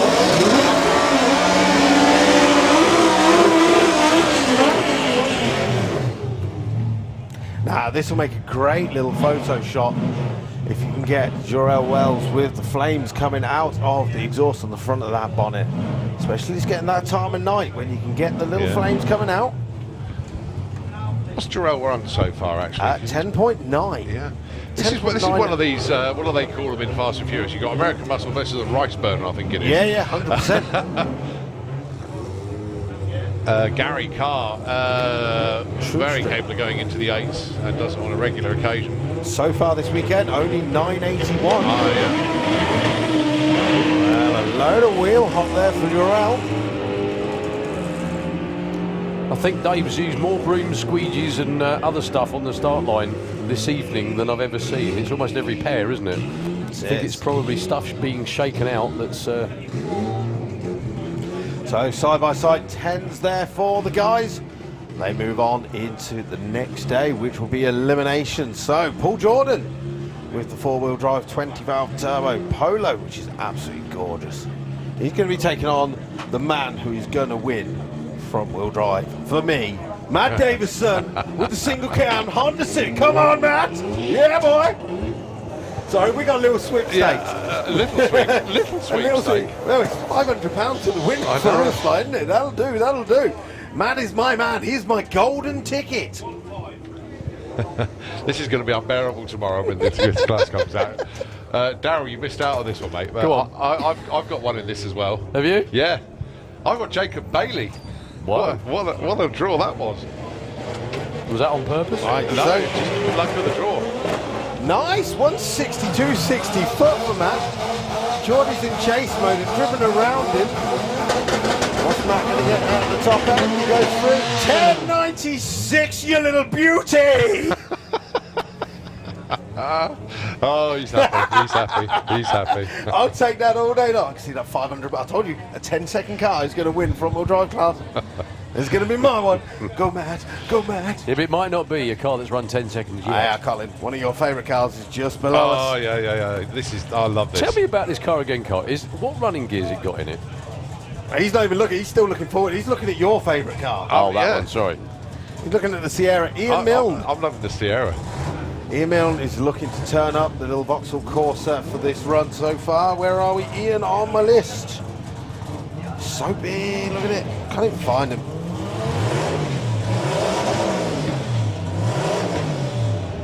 There he is. Ian's looking to improve on an 1180. Sierra in chase mode. 1152, 131. That will move him nicely up to number 25 spots. Right, next up, Martin Blauf with that four-wheel drive come out. Oh, I love this Nose car. up. It's going to cut. That's what I said. Remind me the running gear in this thing, because it's not. It's very four-wheel conventional. drive. No, it's not. It's got a Chevy truck running gear at the front, and it's got a transfer box in it. It is an amazing piece of machinery. Runs on airfields in Poland, which have got no grip whatsoever. Hence the four-wheel drive. Hence the four-wheel drive. And literally, the thing is mental. And when you say runs on airfield, last year he didn't stop on the airfield and he went fully field ploughing with this thing. So to get it back up and running is really good. He's going to be taking on Calvin Skerritt in the shadow on the 6. Way! And he's drifting before he even starts the run. Love it. So Calvin is already number 25 with an 1147 at 137. That's not bad for a backup car, is it? You might be seeing the back of a Camaro. He's going to get the best view in the house of Martin Blauf's car, isn't he? Yeah, this was the car of the event for me last year, this one, and I'm so pleased it's back again this year. Considering he only entered like Monday of this week.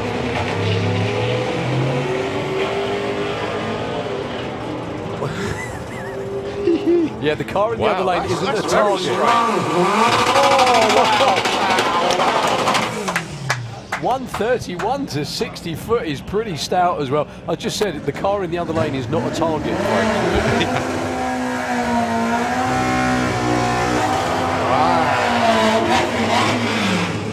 So Richard Batty currently qualified. Who would have thought? Number 40 with a 12.88. The thing is, he's in. That's He always is the most in for now. important thing, yeah. Every run today, or what today and yesterday was planned to be a short track run, get from A to B and see how it goes. Now the pressure's on. He's got to go a little bit further, see where the car goes. Taking Dan Frost's route. 2 seconds, 60 foot. I think the top Piling in end the speed bar. might be quite killer. And it is. By 90 at 155. He put on a damn good. That was. Oh, there's your man. Hey, Did you it's see him come to life? Jacob? Now then, I know you heard Luke go wild for his man earlier on, but this is the smart money car. This is the one that is going to devour the opposition. What's that? Ahmed with the Big Man Team Civic. Well, he can do what he likes, but it's Jacob Bailey that is going to do me proud this weekend. Come on, Jacob. Well, don't forget, we have prize money in our sweepstakes as well for best reactions in round 1, 2 and 3. Whoa. Jacob has been doing very well on his reaction times as well. Okay, Well, now Colin's got him, that'll jinx it, though. Well, no, you just keep chipping away at it, Jacob. You can win me loads of money this weekend. That's it. We have sweepstake money for number 1 qualifier, number 16 qualifier, number 32 qualifier. Where's Jacob at the moment? Where is he? I want him number 16 because he ain't going to get number 1. In all fairness. What are you saying? No, because he's a canny customer. You know, he's a 10-second car, and as you said, Number 16 is currently Ahmed in the Civic.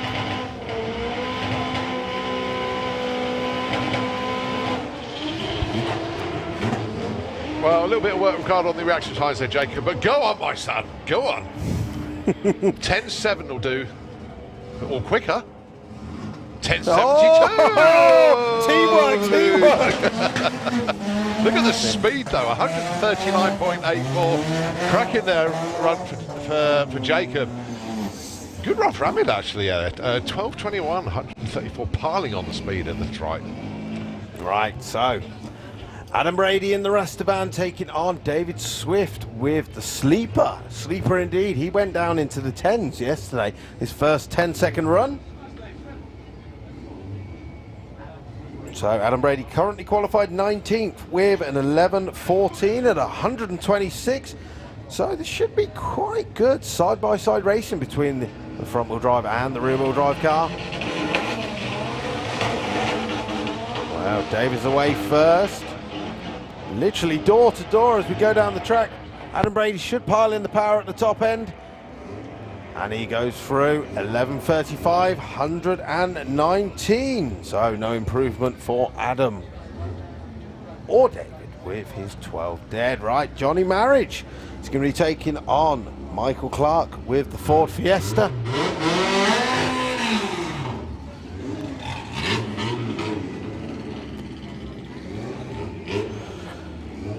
So as the sun starts to set over beyond the bank, we have around about 14 minutes left of this evening session, the qualifying session. Our pairing lanes are still absolutely rammed with cars looking to get some final runs in. Don't forget, straight after this, ladies and gentlemen, we'll be going up to the live stage where we're going to be doing the draw for the Pro Doorslammers and the front-wheel drive class. Meanwhile, Johnny Marriage straight into full stage.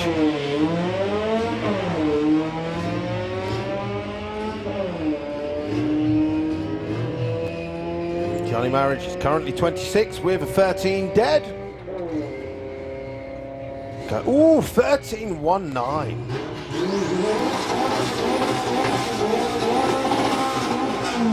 I've just noticed, actually, front-wheel drive number 16 is Matt Davison. Yes! That's not right. You can't have that. We've still got loads of front-wheel drive cars around the corner. Oh, I can't dear. get too excited. No. Yeah, little How much beauty. is it worth? I can't remember. Off the top of my head, wasn't it? I'm looking. I just don't need to get too excited. There's so many cars around the corner, especially front-wheel drive. Look, 1, 2, 3, 4, 5, 6 around there, who I know can upset everything. Right, Michael Clark with the Ford Fiesta. He is currently number 7 with a 1061, 138 miles an hour from a Ford Fiesta with a Z-Tech turbo.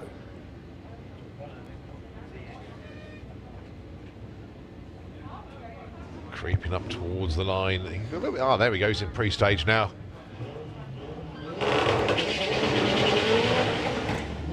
167, 60 foot. This lightweight car picks up at the top end. 109 at the 8th. Michael's improving. Wow, that's a big There we improvement. go. 10.17 from a 10.61 early. He's found some MPH as well there. 147. That will move him up to 5th. I mean, at the end of the day, this is bragging rights as well. Oh, God, You've got serious? some of Europe's finest front-wheel drive cars on the site, and to qualify better than them, it's a damn good show. Right, into True Street then. Leader at the moment,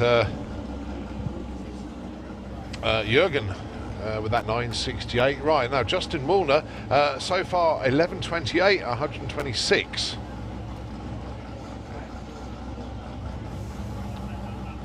Now the True Street, yeah, we got a bump on this class, haven't we?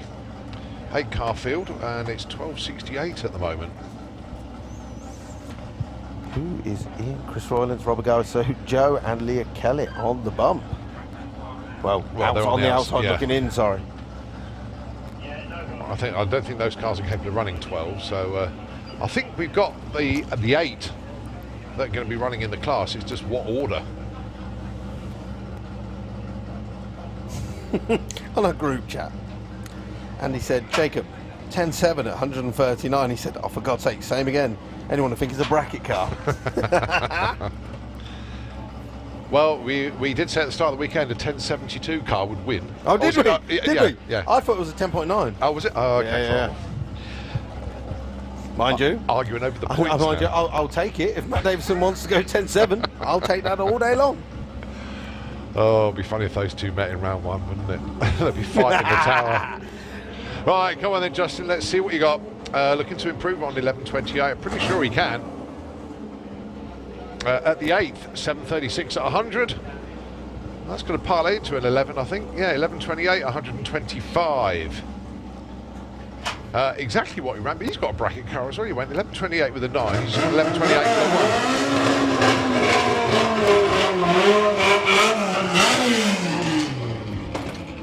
1. Right, back into the 4-cylinder class.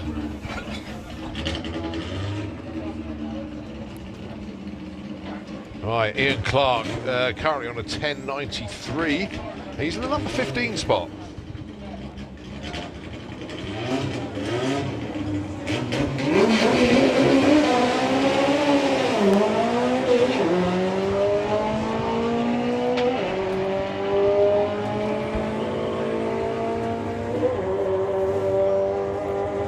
That's a tidy run. 11.28 at 120.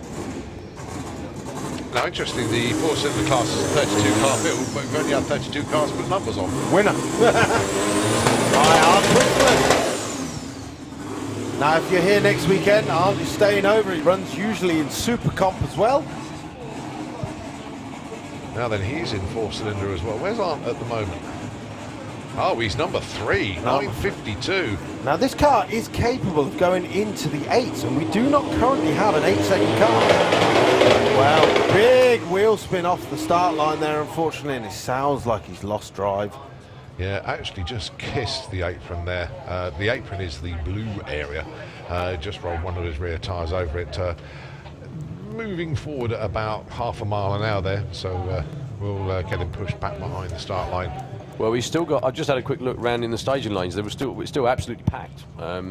There are cars turning around now because obviously we're running out of time. Yeah. You know, safe to say. But there's still a bunch down there. We're going to get as much run as we absolutely possibly can, as we always do. I'm happy to tell you there is a camouflage GTR a couple of cars looking away. at me right It there. is looking there, isn't it? Well, the thing is, there's a bunch of the top Doorslammers around there as well. Oh, is there? But yeah, I was just going to say, we've still got loads and loads of stuff before we even get there. So I think a number of them have turned around. Unfortunately, for us and you that have been waiting to see him, have turned around and gone back, sadly. So the next time we'll see him will be for round 1 tomorrow. Right, so Adrian Solly, the late goose, currently qualified 21st with an 11.22. Another one of the guys that worked really hard last night. Wheel spinning all the way up. He is. Now he's put a new clutch in that, hasn't he, overnight? He has indeed. Lightweight one. Well, another absolutely superb clutch from CG Motorsports. Clutch specialist based in Leeds. And we've got to say a little bit about them in a couple of minutes' time when another car comes around as well. I've got to do a little thank you for them. Right, Arndt's car being pushed back. Hopefully that's something that can get fixed for tomorrow. We want to see a full 32 car field. In the meantime, Fox Body. Yeah, one of the pro street runners, this one. Another one of the VTG cars from Poland. So tell me where do they run in Poland mostly, or anywhere? Anywhere they can find a straight piece of concrete or tarmac, and nobody's looking, I think. Now, so far this weekend, a 926, 147 miles an hour. Wrong car, sorry. 960 at 146. Building up the boost. Obviously, you're going to have better reaction times than this when he gets into eliminations.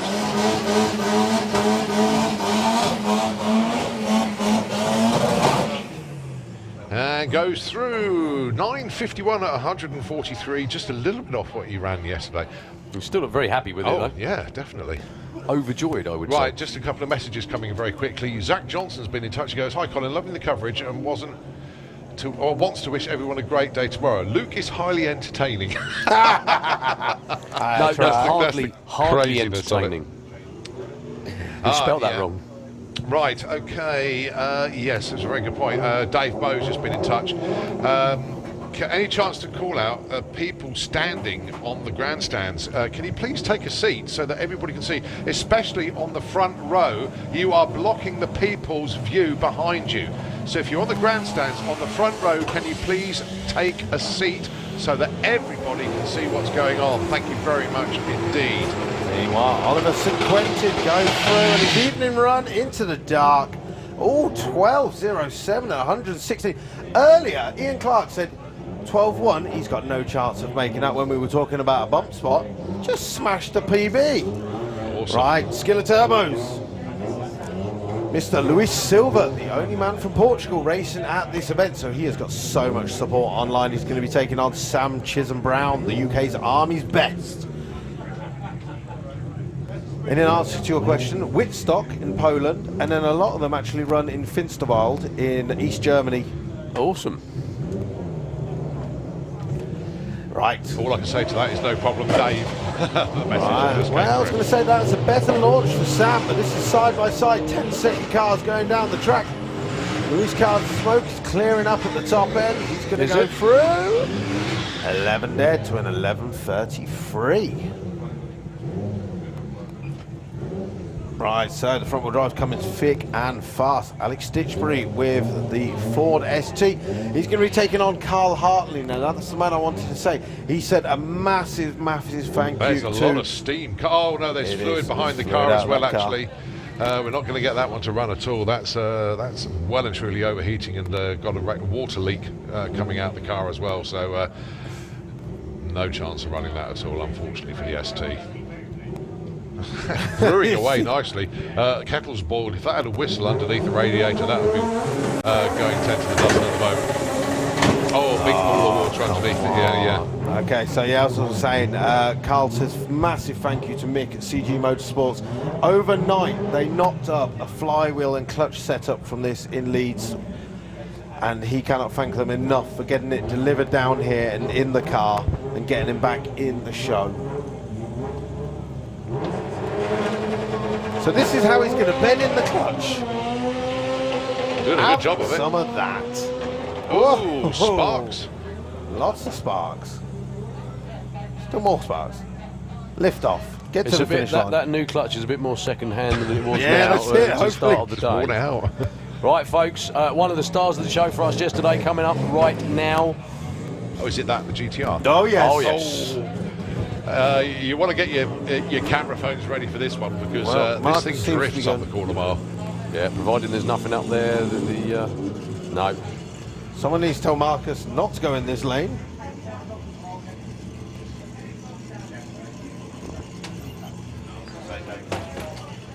Yeah, they're out there checking the track crew in the black lane. However, there is someone no, towards there the is finish fluid. line with not with legs. 3 minutes to go. I think that may well be that. Oh, what a shame. Luke, you are not going to get out the window by nutting it, mate. But that's how we all Do you feel. know what, there's so many times I've nearly fallen out of this window. Because we take it out in the summer, and I just go, whoa, and I go, you just expect to see some fat lump falling out the window at some point. Well, we don't need too much confirmation. I think that may well be a wrap for today, to be honest with you. We've still got a bunch of fluid on the start line in the red lane, and that last pass, sadly, in the black lane. It's 2 minutes to 9. We have a curfew at 9 o'clock. We have a whole load of stuff. We officially had a curfew at 8 o'clock, which we kind of broke we and carried on. extended. Just to give you guys something. Well, what we're going to be doing now, folks, thank you so much again for all of your patience throughout the whole of the day. You've been absolutely wonderful. Hope you've enjoyed this evening's proceedings. If you want to see lots more of where that came from, please come back first thing in the morning and we'll give loads more of it to you. Well, yes, you bet. More importantly, we're not done yet. No. We are not done yet. The excitement now starts. For tomorrow. Yeah. Because we're all off up to the presentation stage up there in the pit area. Yeah, I think that's. I mean, we're saying it straight after. It's not. We've got to sort ourselves out. Obviously, there's a lot of cars in the pairing lanes. Those teams need to get back to the pits as well. So I think it's going to be about 9:30 when we start this the draw good and proper. But we've got the Pro Doorslammers to do. We've got front wheel drive to do. A whole other bunch of stuff as well. So. There's no point in going anywhere else, folks. If you're here now, then you're here for tonight anyway. James has just come past me and just said to remind all the racers, no engines after 9 o'clock. So you've got a minute. If not, you're pushing them. That's it. Right, thank you very much. We come and see us on the live stage for the draw. This is going to be absolutely awesome. And of course, it will be fed through the main PA system as well. And live streamed as well on Sandspod TV, web, and YouTube. Nitro FM and 96.2, the airwave's yours for the time being. We'll catch up with you soon when we do the live draw in the not too distant future. Many thanks indeed, folks. Catch you in a bit.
So here we. Yeah, is that better? Yeah, Start okay. now? That was the clapper ball going down. Yeah. Right, okay. Right. Right, let's start. Tell me about the car, Chris. Right, 1998 Dodge Viper GTS. That's how it started life. Totally different body, carbon fibre body, purpose-built tube chassis, full Pro Mod specification, 526 Hemi, supercharged on methanol, built by Mike Janis out of Buffalo in New York. About, in this state of tune, 2800 horsepower. Very conservative setting because we're still learning. What else can I tell you? Tell me about the colour. It's purple. And? And it's lovely, isn't it? No, it's purple and? Purple and yellow. And? And red. Yeah, we got there. Look. What other colours? Bits of silver and rusty metal as well, you know. So. See, that's what we like. That's what we like talking about. Front there, look, What's your best time, Chris? So far, 6:48, but that was on an aborted run. I hit the 1,000-foot lights, and I was on probably going quicker than that. Fastest legitimate run was 6:71, 221 mile an hour. So I've got a good mile an hour.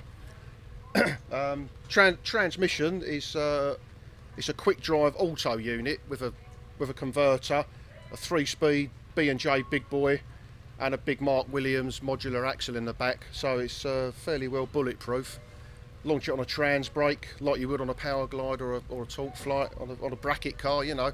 So it's all there's no clutch, so I've got less to muck about with clutch wise and clutch tuning. Although you can get a more violent launch with a clutch, but more prone to break things. Exactly, and you just want to go out there, have some fun. That's the main thing. People who've got clutch cars, they played with them for years and still haven't perfected the art of using them yet, you know. So what else can I tell you? Anything you want. Just keep going. It's interesting information. Just keep going. Do you want to hold the microphone? Would that make you feel more comfortable? What is he just gonna stand there? Yeah, just keep going. Right. Out of shot. Just keep going. So I've got the crew here. This is oh look, they've all run away now. This is Darren, my I was going to say my niece, my nephew, and the other two are.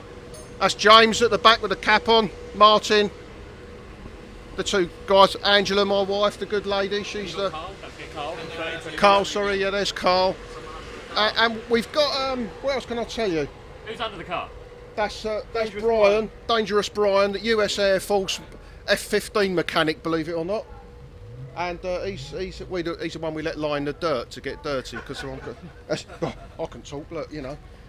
But the car was built in 2007 originally. It was finished, and I ran it with a. I need to speak to this mic, don't I? Yeah. I ran it with a normally aspirated 600-inch Hemi, just a carbureted Hemi. It ran mid-sevens, 770s, 780s, with a 2-speed power glide behind it. And that all blew up, and it developed into this. You know, 5 years later, and many thousands of pounds later. And just run away with itself. It went a bit wild, yeah. Well, hopefully we can get you doing some runs tomorrow. I sincerely hope so. Yeah, I mean we should have gone out yesterday, but we had nothing but trouble. The car's ready to go, really, with that starter motor on there now. So good. Well, good luck for the weekend. Yeah, thank you very much, guys. Yeah. Right, yeah. If you want any more info, come back late when we're all jubilant when we've run a personal best.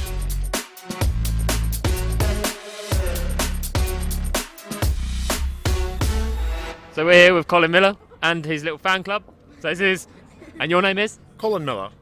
Ben Levy. Kyle Levy and Patrick Levy. They're not your kids, are they? No, they're not. No, they're from the Doorslammers. Oh, okay. So they're from. You're obviously from Scotland, and you're from Ireland. Ireland. So, what car have you got? I've got the Flying Fifer, and it's obviously sitting behind you. It's a lean out shot. Yeah. And what car have you got? The Barnstormer. And that car is? That is at home, and it's in Ireland, and it's an Angler. It runs 9.1s, so yeah, it's good. Oh, cool. And your car? Angler. It's the same. It's exactly the same. And your car? Ford Pop. Angler. Yeah. all big Anglia fans. So Colin, tell me your plans for the weekend. Obviously you're in big bracket. What's your plans? Do you plan to win it? Do you just want to do some testing for next weekend? Tell me what your plans are. No, we're always in it to win it, always, every time. So we're obviously going to go home with £5,000 big cheque like this, and we'll be happy as Larry. Very good. You can buy a new set of Crocs with that. They're shouting at you. Are they shouting at them? Yeah. They're shouting at them. Cool. Do you want to tell them a bit about your car? You can take the microphone. Yeah, I'll take the microphone. Yeah. Yeah. Obviously, we've got Outlaw Anglia here. It's been built a long time now. It's been built for 14, 15 years. And obviously, we've got a new engine last season. Wait a minute.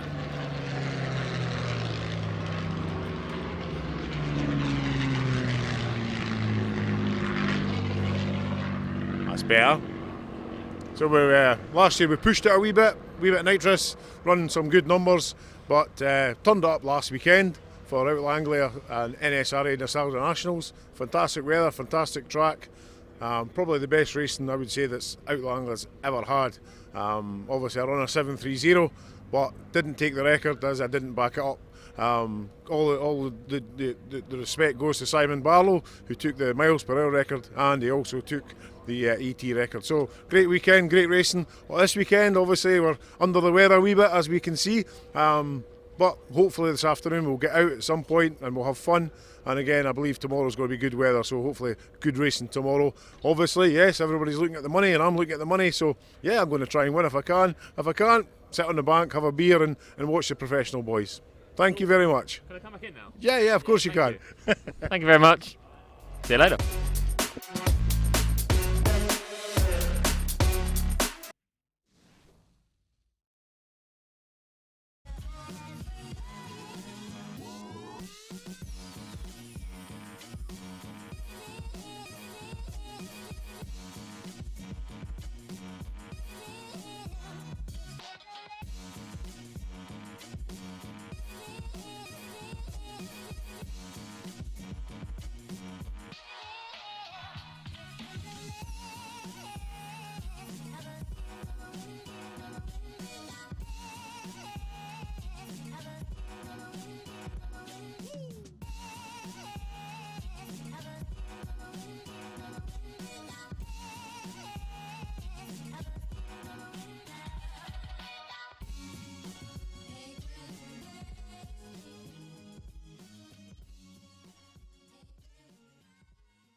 play woo-woo. The one my heart has gone to mean I want to wait, wait, wait, wait.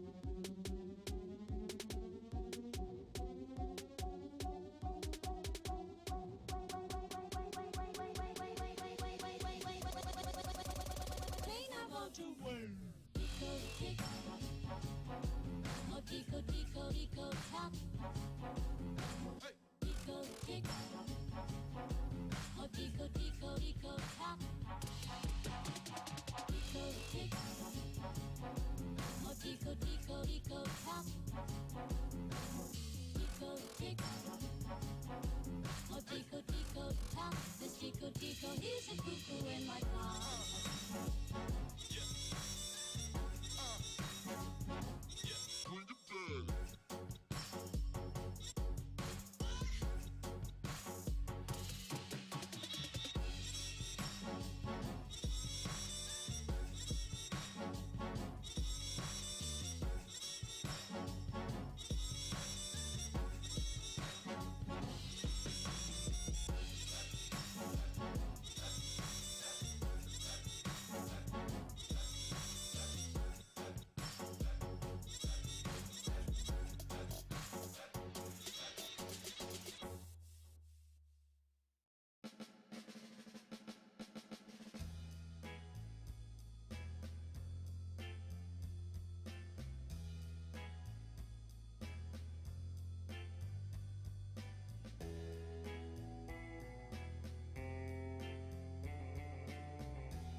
Testing, 1, 2, check.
One, two, testing, testing, 1, 2, check, check, check, 1, 2, testing, testing, 1, 2, check, check.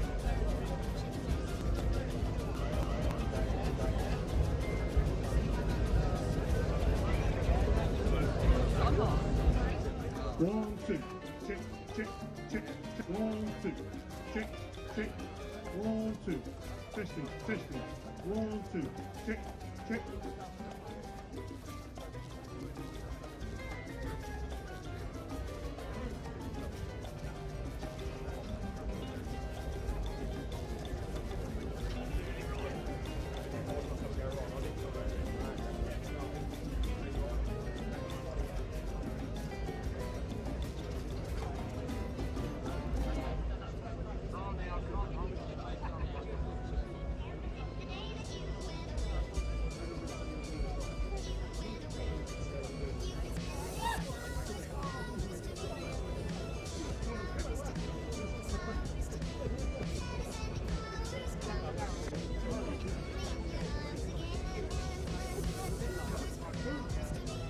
Right, just bear with us, folks. We're just getting the live stream all set up for you so everybody can see this. Not just let everybody hear, but we are only moments away from the draw for all of the classes here for Doorslammers 2019. So we're just getting the live stream all set up, and once that is good to go, we are good to go. Then we get the chips in, and there'll be a VP Racing Fuels Pro Doorslammer, which will be the first class that will be coming out. But before that, we will be having a word with the boss man, Steve Bartlett. He'll be saying a few words first, but we're just getting set. Thank you ever so much for your patience. The weather's thrown us a massive curveball today, but I'll tell you what, once we do that draw, it's going to be phenomenal. Just to give you advance warning, VP Racing Fuels Pro Doorslammer will be the first class, and I want all of the drivers in that class to come to the centre part here so that we can see you guys, and we want to see your faces when we realise who's pulled who and who is fortunate enough to get a buy. So that's what we want. We want the VP Racing Fuels Pro Doorslammer drivers to the front.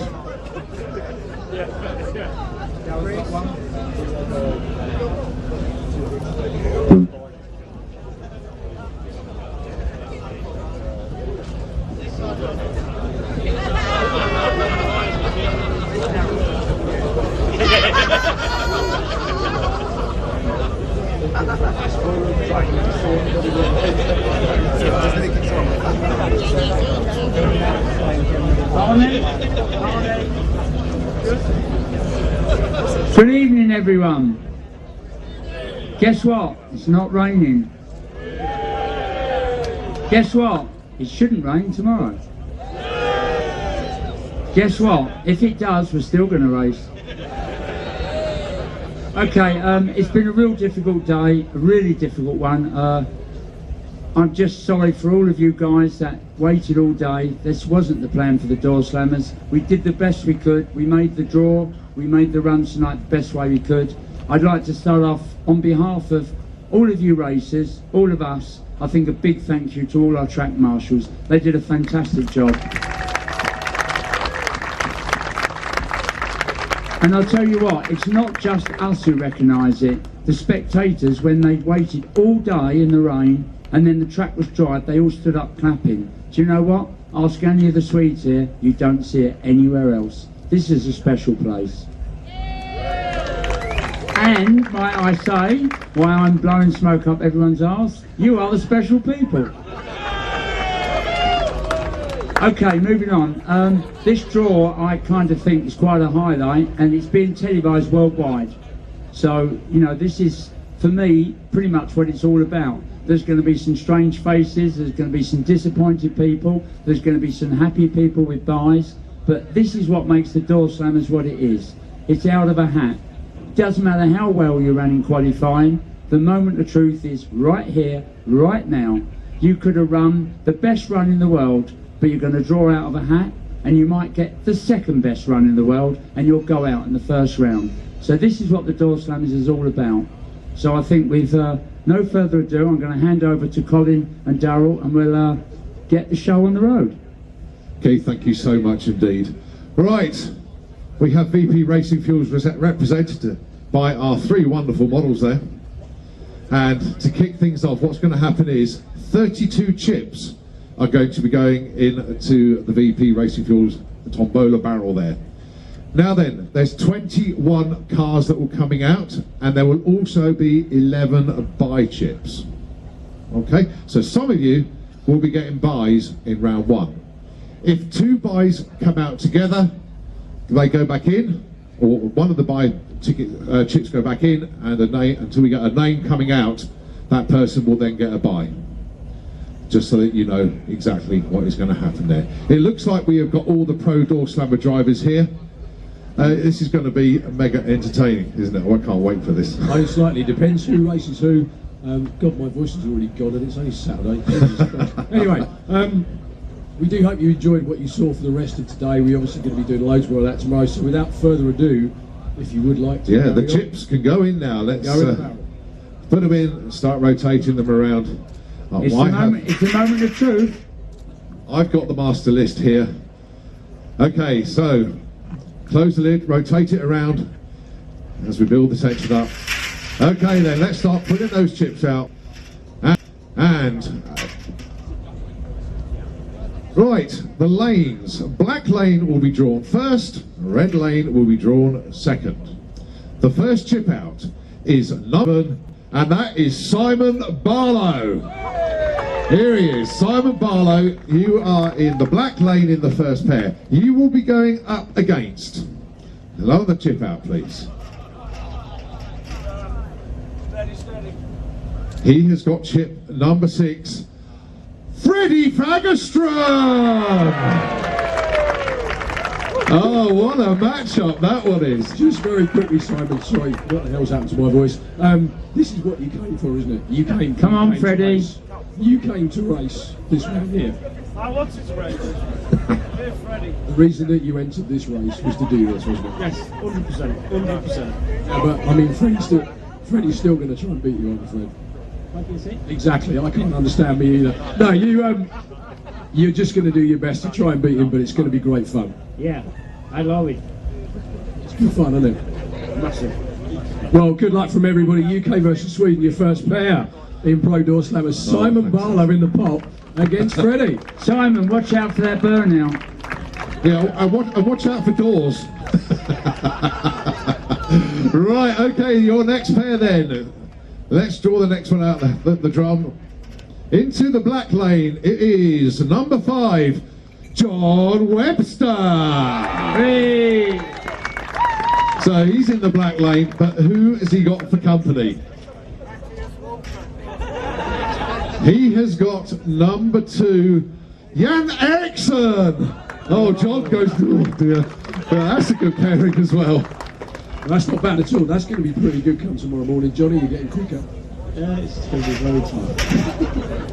Yeah, but Yanni, I mean, you got a couple of good runs in yesterday, and the car looked pretty strong again. Yeah, things are I promise, look at that. And UK against Sweden match up in round 1 tomorrow. Ladies and gentlemen, Jan Eriksson and John Webster. Excellent stuff. Okay, the next pair then, into the black lane, will be... It is chip number 8, Caroline Strand. Right, let's see who she's got for company. Don't forget, there's quite a few buys in there. And she's got a buy! She'll take that one very nicely indeed. So that looks like a freebie into round 2. Next out then, into the black lane. Let's have another chip out. It is a buy. Right, who wants their name to come out now? Oh yeah, all the hands are shooting up now. Well, let's see who gets the buy. It is chip number 7, Andreas Jorsogin, is that right? Here he comes. No. No, mind you, my pronunciation wasn't very good. No, that's pretty good, Andreas. Yeah, a couple of good runs this weekend and you get a freebie in round 1, that's going to help. I got 1 run. Got 1 run? Well, the second one didn't quite work, but at least you got another test run tomorrow morning. Second round I found out that the track was way too good for what I put in the car, so I look forward to tomorrow. Put loads more in it then. Excellent stuff. Andreas Schöning from Stockholm in Sweden, everybody. Give him a cheer. Come on. He's come a long way to race. Well done, mate. And he still looks like Aaron Kaufman, don't you think? He does, yeah. He does look like Aaron Kaufman. Right, the next chip to come out of the back. I'm going to start calling this the Barrel of Doom, actually. But anyway, let's see what the next chip brings us. It is a buy. Okay, so someone's going to get a buy here. Let's see who it is. It is chip number 17, Paula Atkin. Oh, she's happy with that one. She gets a test pass tomorrow morning.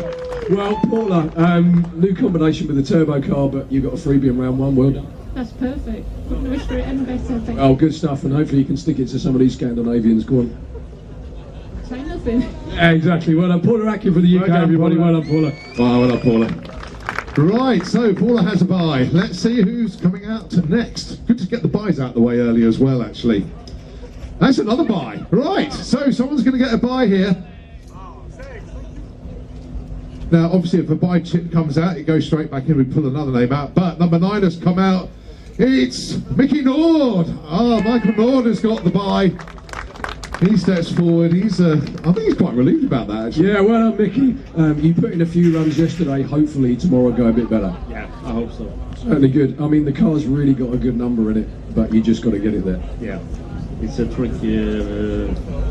Yeah, it's tricky for us. Yeah, you'll be okay though. Anyway, everybody, Mickey Nord from Sweden. Good luck tomorrow, sir. Okay, don't forget, this is a field of 32 down to 16, so that's why there's quite a few buys. We deliberately put all the buys in the first round because this is for big money, so it makes it more exciting from round 2 onwards. You've got to run for your money. Next out then. Please be a buy. It is. Thank you, because we want to get all the buys out of the way straight away. Going against, right, that one goes back in. It's 2 buys, can't have that. So you've got to pull a number out. Number 1, but he got a buy again. Matthias Vulcan. Oh, deja vu from last year. Yeah, He's exactly done it that. again. I've just got to say, like you need any help anyway. But so do you think you go quicker than 5:53 tomorrow? We will try. I mean, the weather's going to hopefully be a bit warmer tomorrow. The track, you know, will be good. So please go for it. Seriously, we want that record in Europe. Yeah, we hope that we can do something good on it. Good stuff. Good luck tomorrow. Matthias Vulcan, everybody. Still the odds-on favourite to win. But, well, we want the quickest blown door car in the world here at Santa Bod. Interestingly, the last 4 buys have been in the black lane, and the cars are going to be in the red lane. Right, next out. Don't worry, there's quite a few buy chips in there. There it is, there's another one. So the black lane is a buy going against in the red lane. Put it back in. We need a number. Number 4, Chris Isaacs, got a buy. Well done, Chris. Cracking run today as well, actually. Super impressed with that. He put the cat amongst the pigeons. Well, I was going to say that was pretty good, Chris. One of your best runs ever, and you get a buy round 1/6. That's lucky. No, not lucky. You're in the right place at the right time. Yeah, that's okay. Yeah, we're running quite consistent now. We just need to run a bit quicker. Well, yeah, consistent's good though too. But good luck tomorrow, mate. Well done. Thank you very much. Chris Isaacs, everybody, from the UK. Right, next out of the drum. Let's see what we got. Don't be surprised if it's a buy. It is. Okay, so getting a buy is number 20, Charlie Osted. Oh, you're going to take advantage of that buy run. Everybody's going in the red. Yeah, absolutely, Charlie. Just very quickly, mate. Love the car. Sorry you didn't get to put more runs in, but that's going to help a little bit. You got a buy in round 1. Yeah, I'm very pleased with that. Yeah. I'm not surprised actually. There's still a bunch of drivers over there that really keep their fingers crossed every time a buy comes out too. But it's a beautiful car. Thank you for coming to see us. Yeah, thank you very much. No problem at all. Charlie Ostad from Stockholm in Sweden with that gorgeous twin turbo Amazon. Right. Okay. Next out then. I'm always predicting a buy actually. No, I think we're going to start getting interesting now. Number 10. Right, Chris Orthodoxou. Right, now who is Chris gonna face? He's in the black lane. In the red lane, he's got a buy! Chris Orthodoxou has got a buy run. Congratulations, Chris. He's got to bed early. Yeah. I think this must be all the buys done. It is. It's 1, 2, 3, 4, 5, 6. Yeah, I think we're not far off actually. Maybe Sorry, one I've more. just been told 3 left. 3, that's you're right. Okay, next up then. Another chip comes out. Number 14, Marcus Perman. Right, is he going to get a buy? Or is he going to be facing a competitor in the other lane? He's got a competitor to face. It's Andy Wright Jr. Oh! Interesting matchup. You two, I mean, both of you, Andy, this is going to be your first competitive race, is that right? Yeah, that's right. Yeah, we have. Yeah, You've run a few times before, but this will be the first time in competition against anybody. yeah, it's all right. Be good fun. Can't wait. I like that, no pressure at all. And Marcus, your first time here at Santa Pod. Good luck tomorrow, but don't beat the Englishman. Thank you. I'm joking, of course. Good luck tomorrow, Marcus Berman and Andy Wright Jr. Thank you both very much. This is quite interesting. In what pairings we've got, it's all been England versus Sweden. So far, the buys seem to be going either straight into Sweden or straight into England, but there's no matches of England versus England yet. Well, let's see what comes out of the drum of doom next. Here we go. Don't be surprised if it's a buy chip. No, it's number 16, Andres Arnover with the Mustang. Right, let's see what's going to happen to him. He's in the black lane, facing number 19, Bobby Wallace. Again, it's another UK versus, I think it's Estonia. That's right, yeah. Just very quickly, Bobby, first run with the new engine. How did that work out? Yeah, not too bad. Not too bad. Well, you got off the line and you're in the show. And Andreas, that car is fantastic. It's a long way to come. Do you think you can get your 5 over the next couple of weeks? I don't know. We have set up and we're working with that. I hope so, really. I really hope so. So do we. It's very kind of you to come all that way, and we really hope you enjoy yourself. Good luck tomorrow, both of you. Congratulations, you're racing in round 1. Okay then, so we got, I think, 4 pairings left to sort out. Next out of the drum is a buy. Oh, we could do with a buy. We have, right. A buy has come out into the black lane, and into the red lane will be... Oh, the girls have learnt this very quickly indeed. Against number 13. So, John Sleeth gets a buy run with the diesel pickup. Nice one, John. Johnny, a diesel pickup in Pro Doorslammer against loads of blown cars and everything else. Are you mental or just from Yorkshire? No, but it's getting time. We're going to have to show our true hand, obviously. We're going to have to step it up, maybe, and see how we go. But it's great that it's great fun for us to watch you in mixing it up with these guys, and you're going into round 2 as well. Yeah, it's brilliant. We need a bit more track time, so yeah, take it. No, good. Well done, mate. John Sleeth from the UK, everybody. Most unique combination in Pro Doorslammer 2. It's a turbo small block diesel. Let me just add here, it gets interesting. Last year's winner, Jimmy Orland, FIA Pro Stock Champion, FIA Pro Mod, and now Mickey Gilchrist is still left in, 7 times FIA Pro Mod Champion. Could they meet each other? It's all on the cards.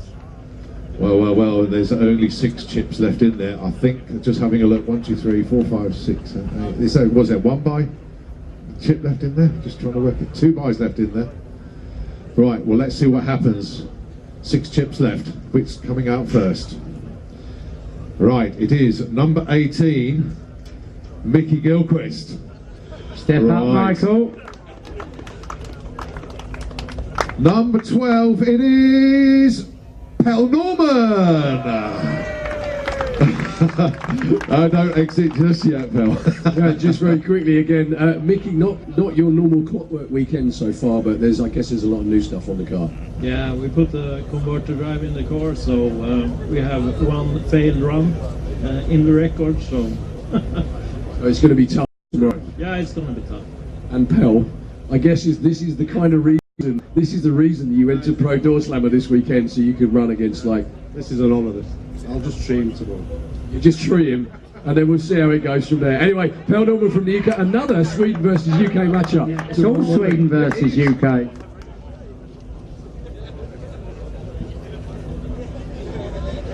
Okay, by my calculations, there's 4 chips in there, and I think there's 2 buy chips in there. So let's we'll just double check this when the chips come out. But here we go then. The first chip out is the buy chip. That's great news. So that doesn't muck up our draw now. Right, will be that one. Is number 15. That is Jimmy Orland. He gets a buy. Well, Jim, you got both cars here this weekend, but I guess the concentration tomorrow is on defending your championship from once again. Absolutely, it is. We're only here for the money. I'm not giving you the money again. You're not having it again. Yeah, but that money came in dead handy last year, didn't it, as well? We sure did. I didn't see any of it, but Magnus spent it all, so... My £12,500 I won on you, I really enjoyed. Good luck tomorrow, Jim. Okay, we're going to have fun tomorrow. Good stuff. Jimmy Holland, everybody, from Sweden, defending Pro Doorslammers champ. And just to confirm, Jimmy is in the red lane. Okay, the last two chips coming out. And this basically determines the lanes. The bye goes into the black lane. And the final chip out of the draw is number 3, Len Lindell. So, he gets the bye, he's into the Just red lane one very as well. quickly, Lenny. Couple of really, really good runs yesterday. Your first quarter mile runs in a long while too. Lots of stuff rebuilt on the car as well. That was really good. Yeah. No, it's okay. No. But did you have some engine trouble in the second run? We dropped valve in the last qualification round. Fixed now? Yeah. Good. Well, you got a buy in round 1, and then anything can happen after that. But thank you for coming. Thank you. No problem at all. Len Lindell from Sweden, everybody. Well done, Lenny. Okay, so that's our draw for Pro Doorslammers. Let me just say, it looks a bit fragile that there's so many buys, but wow, that second round's going to be really interesting. And just a few words here. I'm sorry that David Vector had to go back. He had real big engine failure. Freddie Fagerström, the crew worked all night and finished at 8 o'clock this morning just to have the car ready to run. He's a crowd favourite, he's a racer's favourite, and for those of you who don't know it, he had a huge problem socially and at home. A fire in his workshop burnt everything to the ground. I don't know how they're here, but I know Freddie will want me to say, he wants to say thank you to all the Swedish people that either gave money, assistance, help, labour, everyone. I know Freddie will want me to say it. He's here because of all those people, and we love Freddie being here.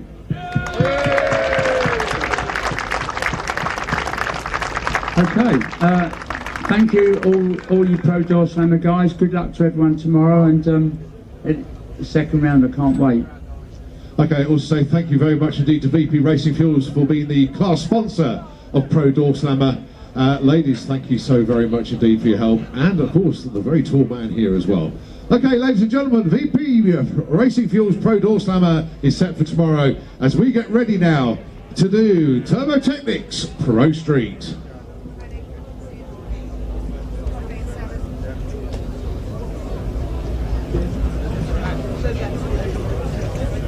So we're doing this between us. Right, okay, so this is Darryl and I's turn to have a play. Now then, 8 chips going into the draw. So there are no buys. So can we have Turbo Technics drivers to the front, please?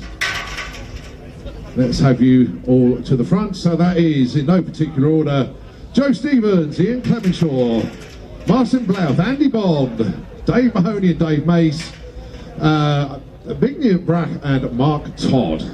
Right, so they're on there as well. Look at that. They are. Look at that. That's pretty good. Right, don't forget, it is the black lane that is drawn first. Right, are we ready? Okay, the first number out is number 5. The first driver is Andy Bond. He will be in the black lane, and he will be taking on number 6. Ian Clemenshaw. Right, so Andy Bond taking on Ian Clemenshaw. Now, Ian, I know he's had a few issues today with the GTR. Andy's waiting to give you a hug. Where is he? Come on, Andy. No, not much love, but that's going to be a good race round 1. It will. It's always a good race, you know, it's race day and you've got to give it everything. So. It's going to be fun. Good luck, mate. Andy Bond's going to be taking on, like you said. Ian Clemenshaw, yeah. Okay, up next. Right, it is number 1, it is Mark Todd. Number 7. Oh, is it? Sorry. Apologies, not Mark Todd. It's Martin Blouth with the 4-wheel drive Camaro. My favourite car from last year, I don't mind admitting that.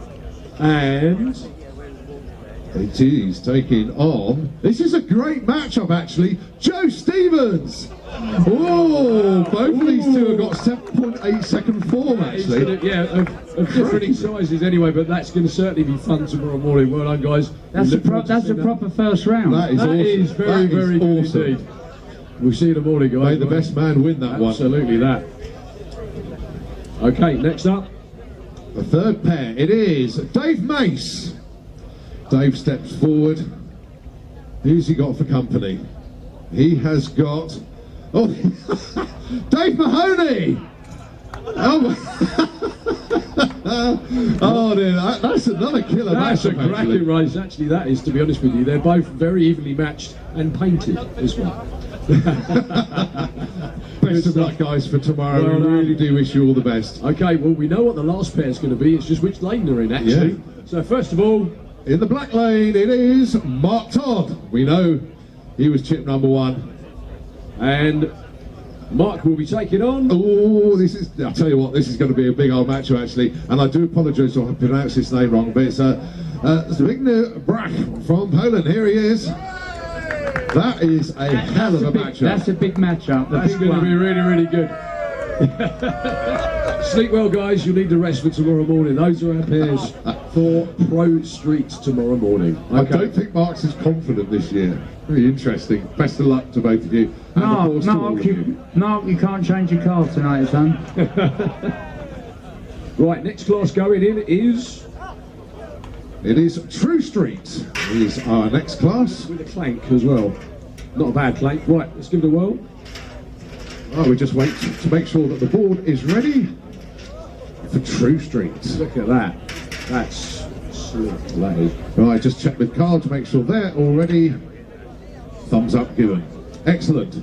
Right, let's do the draw for True Street, but can I have all the True Street drivers to the front, please? Jürgen, Gary, Joe, Beavis, Mark, Justin, Chris and Robert. Well, we got 3 of them here. Here comes the 4th. Let's have the rest of them here, please. Now, these are the drivers for True Street. Here they come. Right, 7 are here. That's good. Right, okay. First out of the drum. It is number 7. That's Chris Roylance. Oh, who's Chris got for company? Chip number 4, Beavis Allen. Right, that is your first match-up there. Oh, there he is. Oh, there he is. He's filming it, honestly.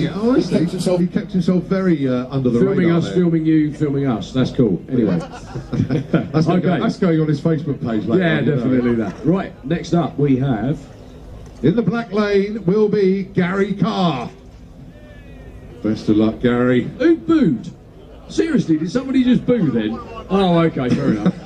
I'd get some new friends if I were you, or crew, yeah. Well, your competitor is Joe Bristow. There they are, Gary Carr, Joe Bristow. Gary went 9.81 today, Joe went 10.19, but got to bring your A game to the track tomorrow, guys. The best of luck. Okay, number 6. Justin Mulner. Right, Justin. And he has got Jürgen Vallons. Oh. Yeah, so again, he kept under the radar there as well. Yeah, well, I'm not showing who I am, but I'm the man of mystery. Right, last pair. Into the black lane.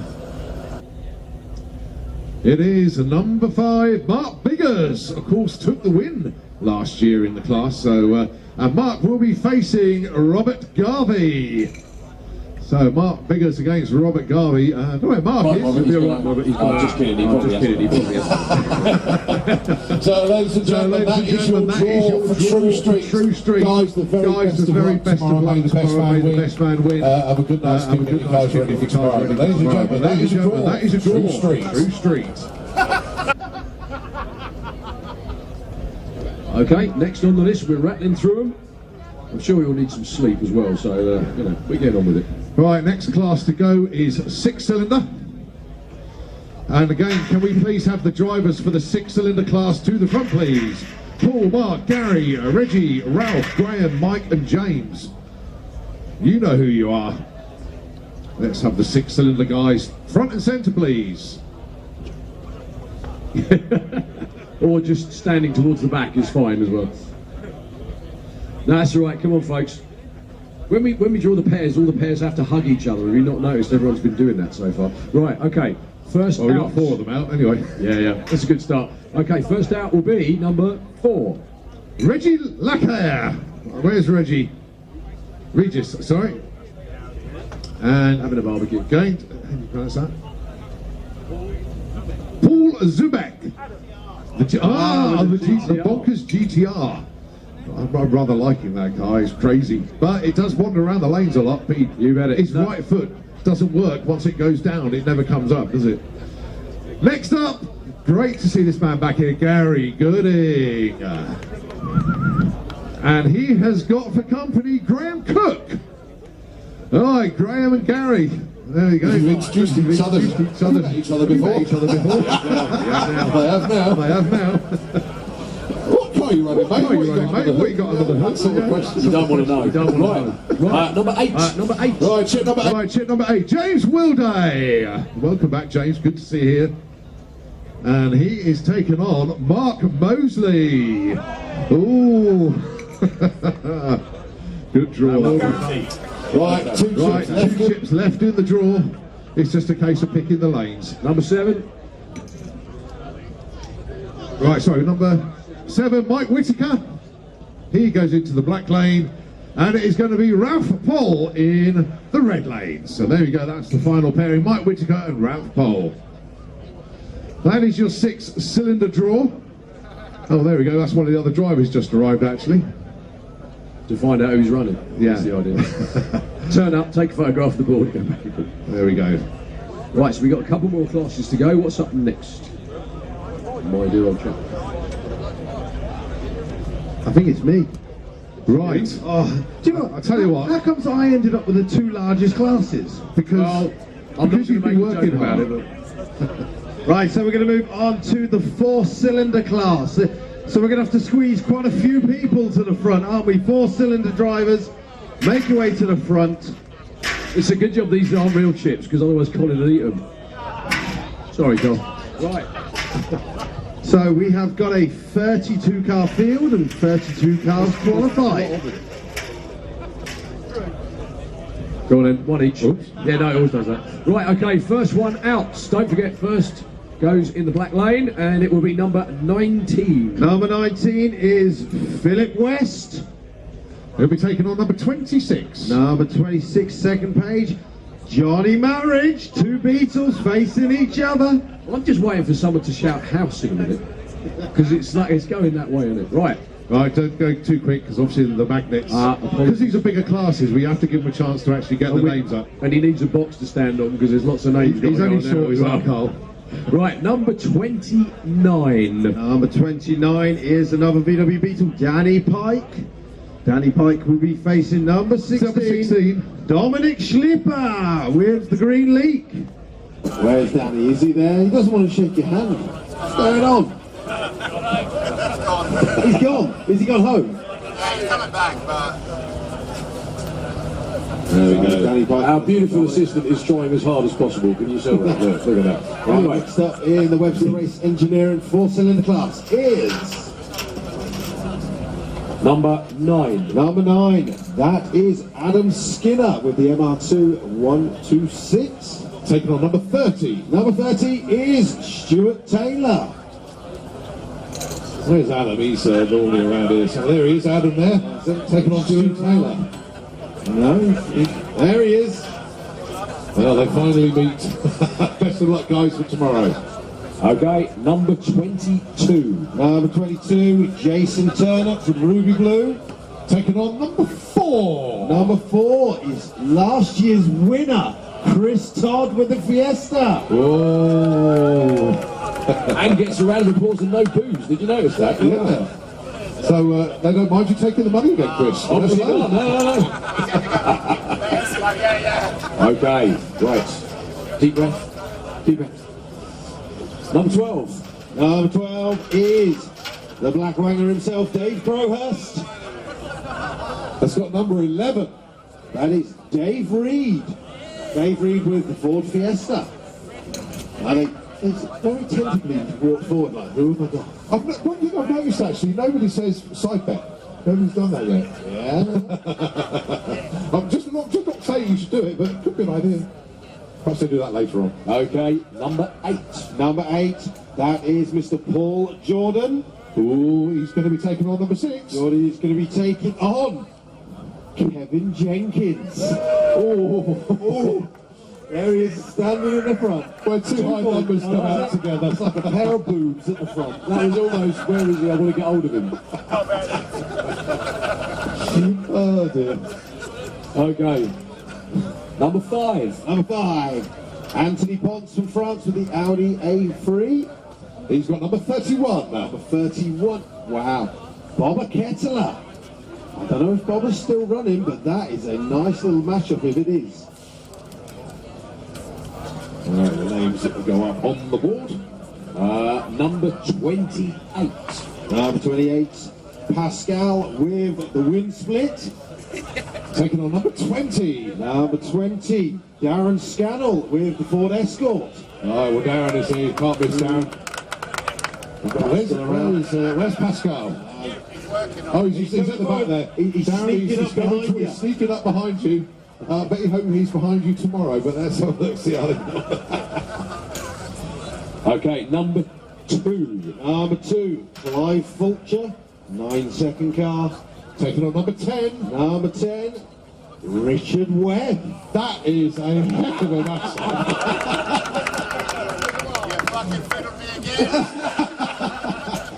You have a 7-second car, there's nothing to worry about. I did have a 7-second car. What if he can find it for tomorrow? Always tomorrow. Okay, number 27, which is what Richie would have preferred to have raced. Number 27, Vito with his brand new car. Taking on number 32. Number 32, Mickey Singh. He went for 24 today.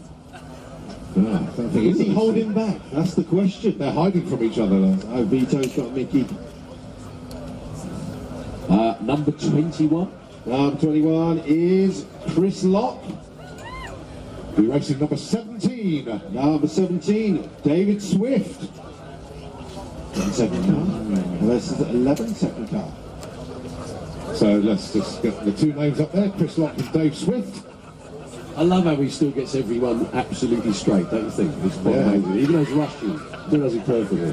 Right, number 25. Number 25 is Donald Harvey from Scotland with the VW Beetle. Taking on number 13. Number 13 is James Wootton, another VW Beetle.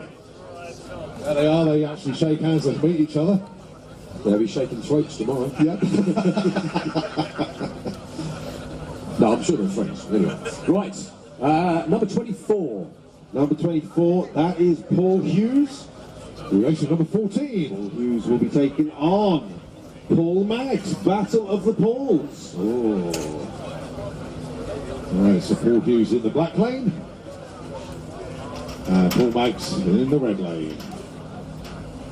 Number 3. Number 3, the Flying German, Arne Putzman. Taking on number 15. Number 15, another VW Beetle, Ian Clark. Ah, that's an interesting one, that.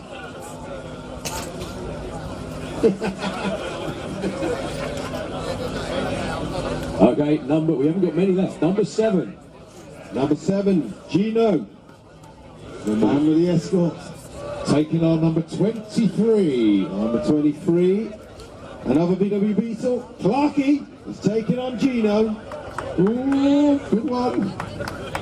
Don't think these two have met before. Nice to meet you. I'm going to kill you tomorrow. One's going to be the assassin and one's going to be the victim, that's for sure. Definitely. Okay, we have finally number 1. Number 1, Steve Gurry with the Subaru, taking on number 18, Peter Shattuck. Right, that's, I believe it's the final pairing actually. Make sure there's no chips left. No, that's it. That's the lot. Right. So those are your pairings for 4-cylinder, everybody. Some great matchups coming up in round 1. Before we move on to the big chip class. Colin, give us a hand. I can't believe these already out.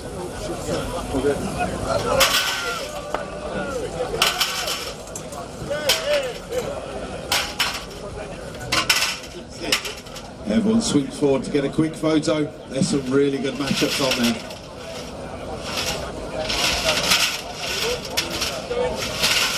Right, I think we have... Right, so front-wheel drive racers to the front, please. Well, it should be a stampede now. Front-wheel drive. Don't forget there's quite a few buys in here actually. That's it. So some of you will get a buy. Same thing applies. If 2 buy chips come out, one of them will go back in. So 57, turned to 49. So there's 15 buys. There is indeed. Right, look at them all. Beautiful people. So in the IBAC front-wheel drive class, we've had a cracking weekend so far. Right, are we ready? Yeah? This is going to be fun because there's lots of names coming out here. Right, they've all been laid out on the table around the back there. We have got loads of people behind the scenes. We're just fronting this. Are we ready? Number 48. Number 48, Nathan Birch. Nathan Birch will be facing number 37. Number 37, he'll be facing Lee Openshaw with the Fiat Punto. So Nathan Birch, Lee Openshaw, our opening pairing in the IBAC front-wheel drive. Happy days for them. Right, next up. Number 30, 30. Number 30, where are we? Edward Keach. Hey, where's the Ed man? He's got number 9. Number 9, Edward Keach will be facing Clark Appleton. So VW versus Vauxhall. Oh.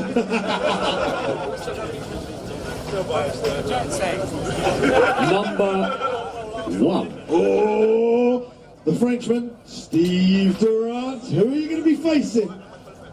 Number 21. Alan Duffy. That is a great one. That is a great one. Look at that. Evil eye already. He doesn't even dare look at you, Alan. You got him. He won't look at you. Excellent. Okay. Number 47. Number 47, Simon Crowley. Gets number 28. We're going to be taking on Ian Mill with Vauxhall Corsa just behind you there. You can't say anything wrong. He's got a baby in his arms. You have to be really polite. Sorry, guys, keep it down a bit. It's a baby. Nice to solve. Right, our first buy. Oh, who wants to buy? Hands up, who wants to buy? What number is Jacob? I don't want to let it go. Number 22 gets the buy. Number 22 is the late goose. Adrian Solly gets a buy run. That makes last night's effort well worth it. He was the runner-up last year. Well, it's 2 buys in a row. Oh. What number is Jacob? I want to find it.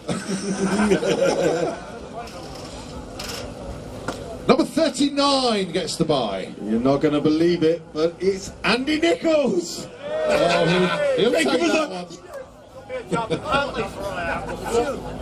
Don't know. Just to let you know why I'm cheering for Jacob, I got him in the sweepstake with you lot, so go Jacob.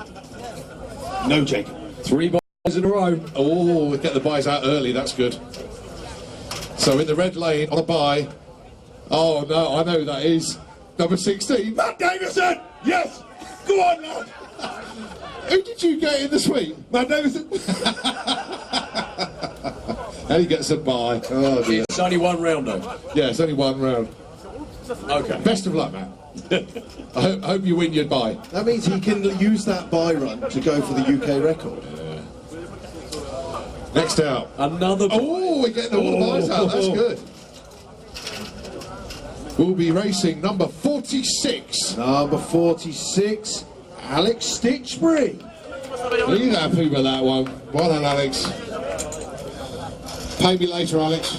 There you go. I promise I'll try not to get a buy out this time. No, let's get him out of the way early. Let's do it. Number 6. Number 6, Enrico Schaefer from Germany. He gets the buy. Oh, Enrico gets a buy. He's not ill. Anyone want Enrico's buy? Because he doesn't want to celebrate it. He clearly doesn't want it. That's the first buy in the red lane, actually. The next one is number 2. Number 2, Wendell Brand. Who wants a 9-second car? Number 23 gets it. Number 23, Saga Yagasa. You've got it. You can do that. No worries. Okay. Number 11. Number 11, Joe Green. He's had a hard week with the Boxer Lastra. Takes on number 12. Joe Green is going to be taking on Gino de Jong. That's right, these two neck and neck in the old qualifying stakes. Just a 10 literally between them. 10.78 and 10.84. Number 13. Number 13 is Yorel Wells. Normally aspirated car. Who wants a normally aspirated car? Number 49. What a boy, Kane Kennedy. That's never going. That is stuck with you. It's like Aero package egg. Number 4. Number 4. Ooh, Richard Batty. The favourite in the betting right now. Taking on number 18. Number 18, Luis Silva. Oh, good matchup, good matchup.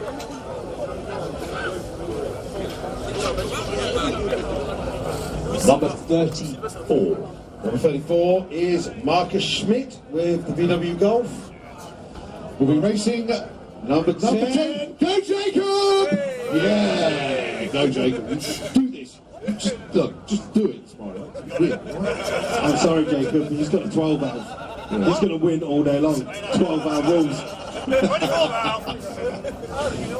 Good luck to everybody, but go Jacob. Or he'll sit on you.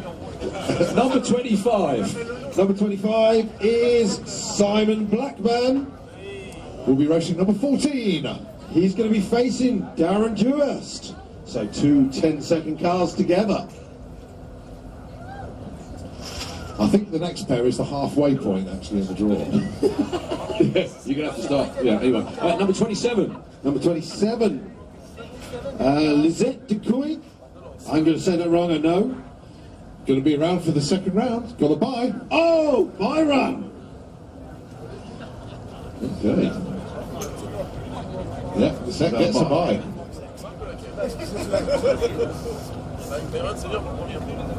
Good point. We're just going to swap the board round because we haven't got much more space to the other side. So if anyone wants to take a photo of this, now is the time to do it. So if any of your pairings are on there, just if you want to remember who's racing who, come forward. You can come forward, it's fine, don't worry, you don't have to stand there, just come forward, take your pictures, and then we'll turn the board round and we'll carry on with the draw. It's £1 per photo if you just like to put it in there. Right, okay, carry on. So there's still some big heavy hitters in the bag. Okay, and the first one out is a bye. Ooh, bye run. Oh, that's a bye, so it goes back in. To be replaced with another bye? No.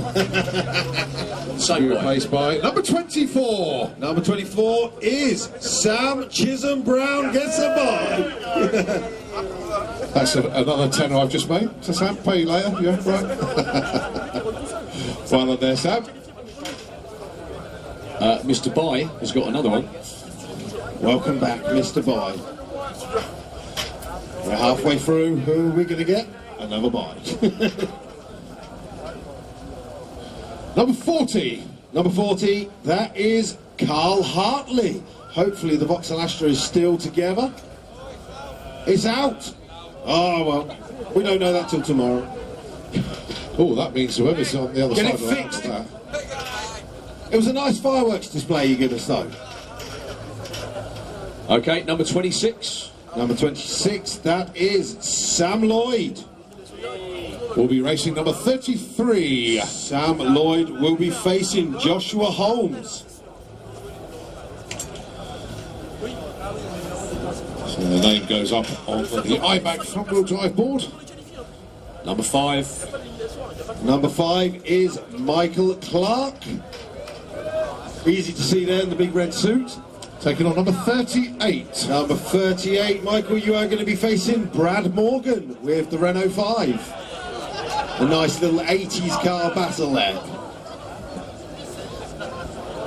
So, Michael name on there, Brad Morgan. Another bye. Bye run. Right, number 31 gets the bye. Number 31 is Christophe Marie Francois. We'll be getting a bye run in the morning. He'll take that. Number 42. Number 42, Dave Duffy. Takes on number 8. You're going to be taking on last year's winner in the front wheel drive, Stephen Ray. Oh God! That's a nice little matchup, isn't it? The Powder Tech team facing up against each other. Number 43. Number 43, Philip Reeves in his backup car. We'll be racing. Number 19. Number 19, it's Calvin Skerritt. So Phil Reeves and Calvin Skerritt. Actually, that's 2 backup cars, kind of, but Calvin's is a badass backup car. Mr. Byer's got another race. Mr. Bye is back out. Number 32 in the red lane. Number 32, Jordan Keelan. Where's Jordan? Is he here? He's got a bye tomorrow morning. He's there. You got a bye run. That's not bad for your first ever race in the car. We are whittling them down. Number 20. Number 20. That is Adam Brady with the Astra van. Adam Brady will This is the last 8 pairs, actually. So we're in the final quarter. And Adam Brady gets a bye. Oh, happy days for Adam with that. So who have we test still pass. got? There's still some nice ones in there. 17. Number 17, that is Ahmed Jamshed. He's got his fan club here. Or his mum. And he'll be taking on number 15. Now this man's got a fan club as well. He's going to be facing Carl Goldsmith. The loudest member of his fan club was him, though. Did you hear that? Yeah, just one of you. Just the one of you. Right, okay. Next out then, Darryl, into the black lane. Will be a bye. Bye run. Who's still on there? It's another bye chip, so that goes back in. To be replaced by number 29. Number 29, Oliver St. Quentin. Party time for Oliver.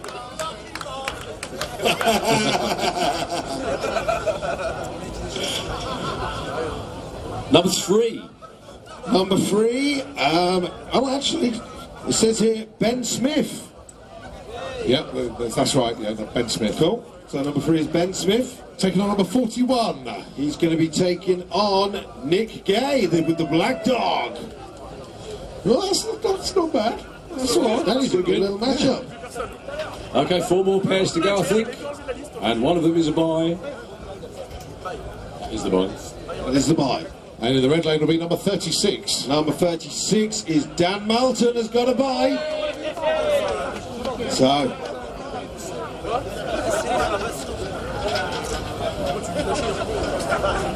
3 pairs to go. 7. Number 7, Nicholas Hakier. He's going to be facing number 44. Number 44, that is Dean Botterill. So Nicholas gets Dean. 2 more pairs to go. Have we got any pairs left? I don't know, there's any pairs left. I don't know. Number 35. Number 35, that is Cyril Jurgen, CRV. Oh, he's got a bye. Oh, he's got a bye run. Cyril Jurgen's got a bye. So, 2 ships left. This just decides the lanes. This does. Who's left? Let's see. Is there anybody Put your left? hands up if you're left. I've been called out yet. Okay. Oh, they're close to each other.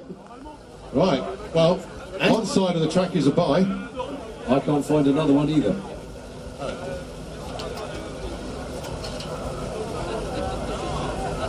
Is there anyone's name left? Who's left?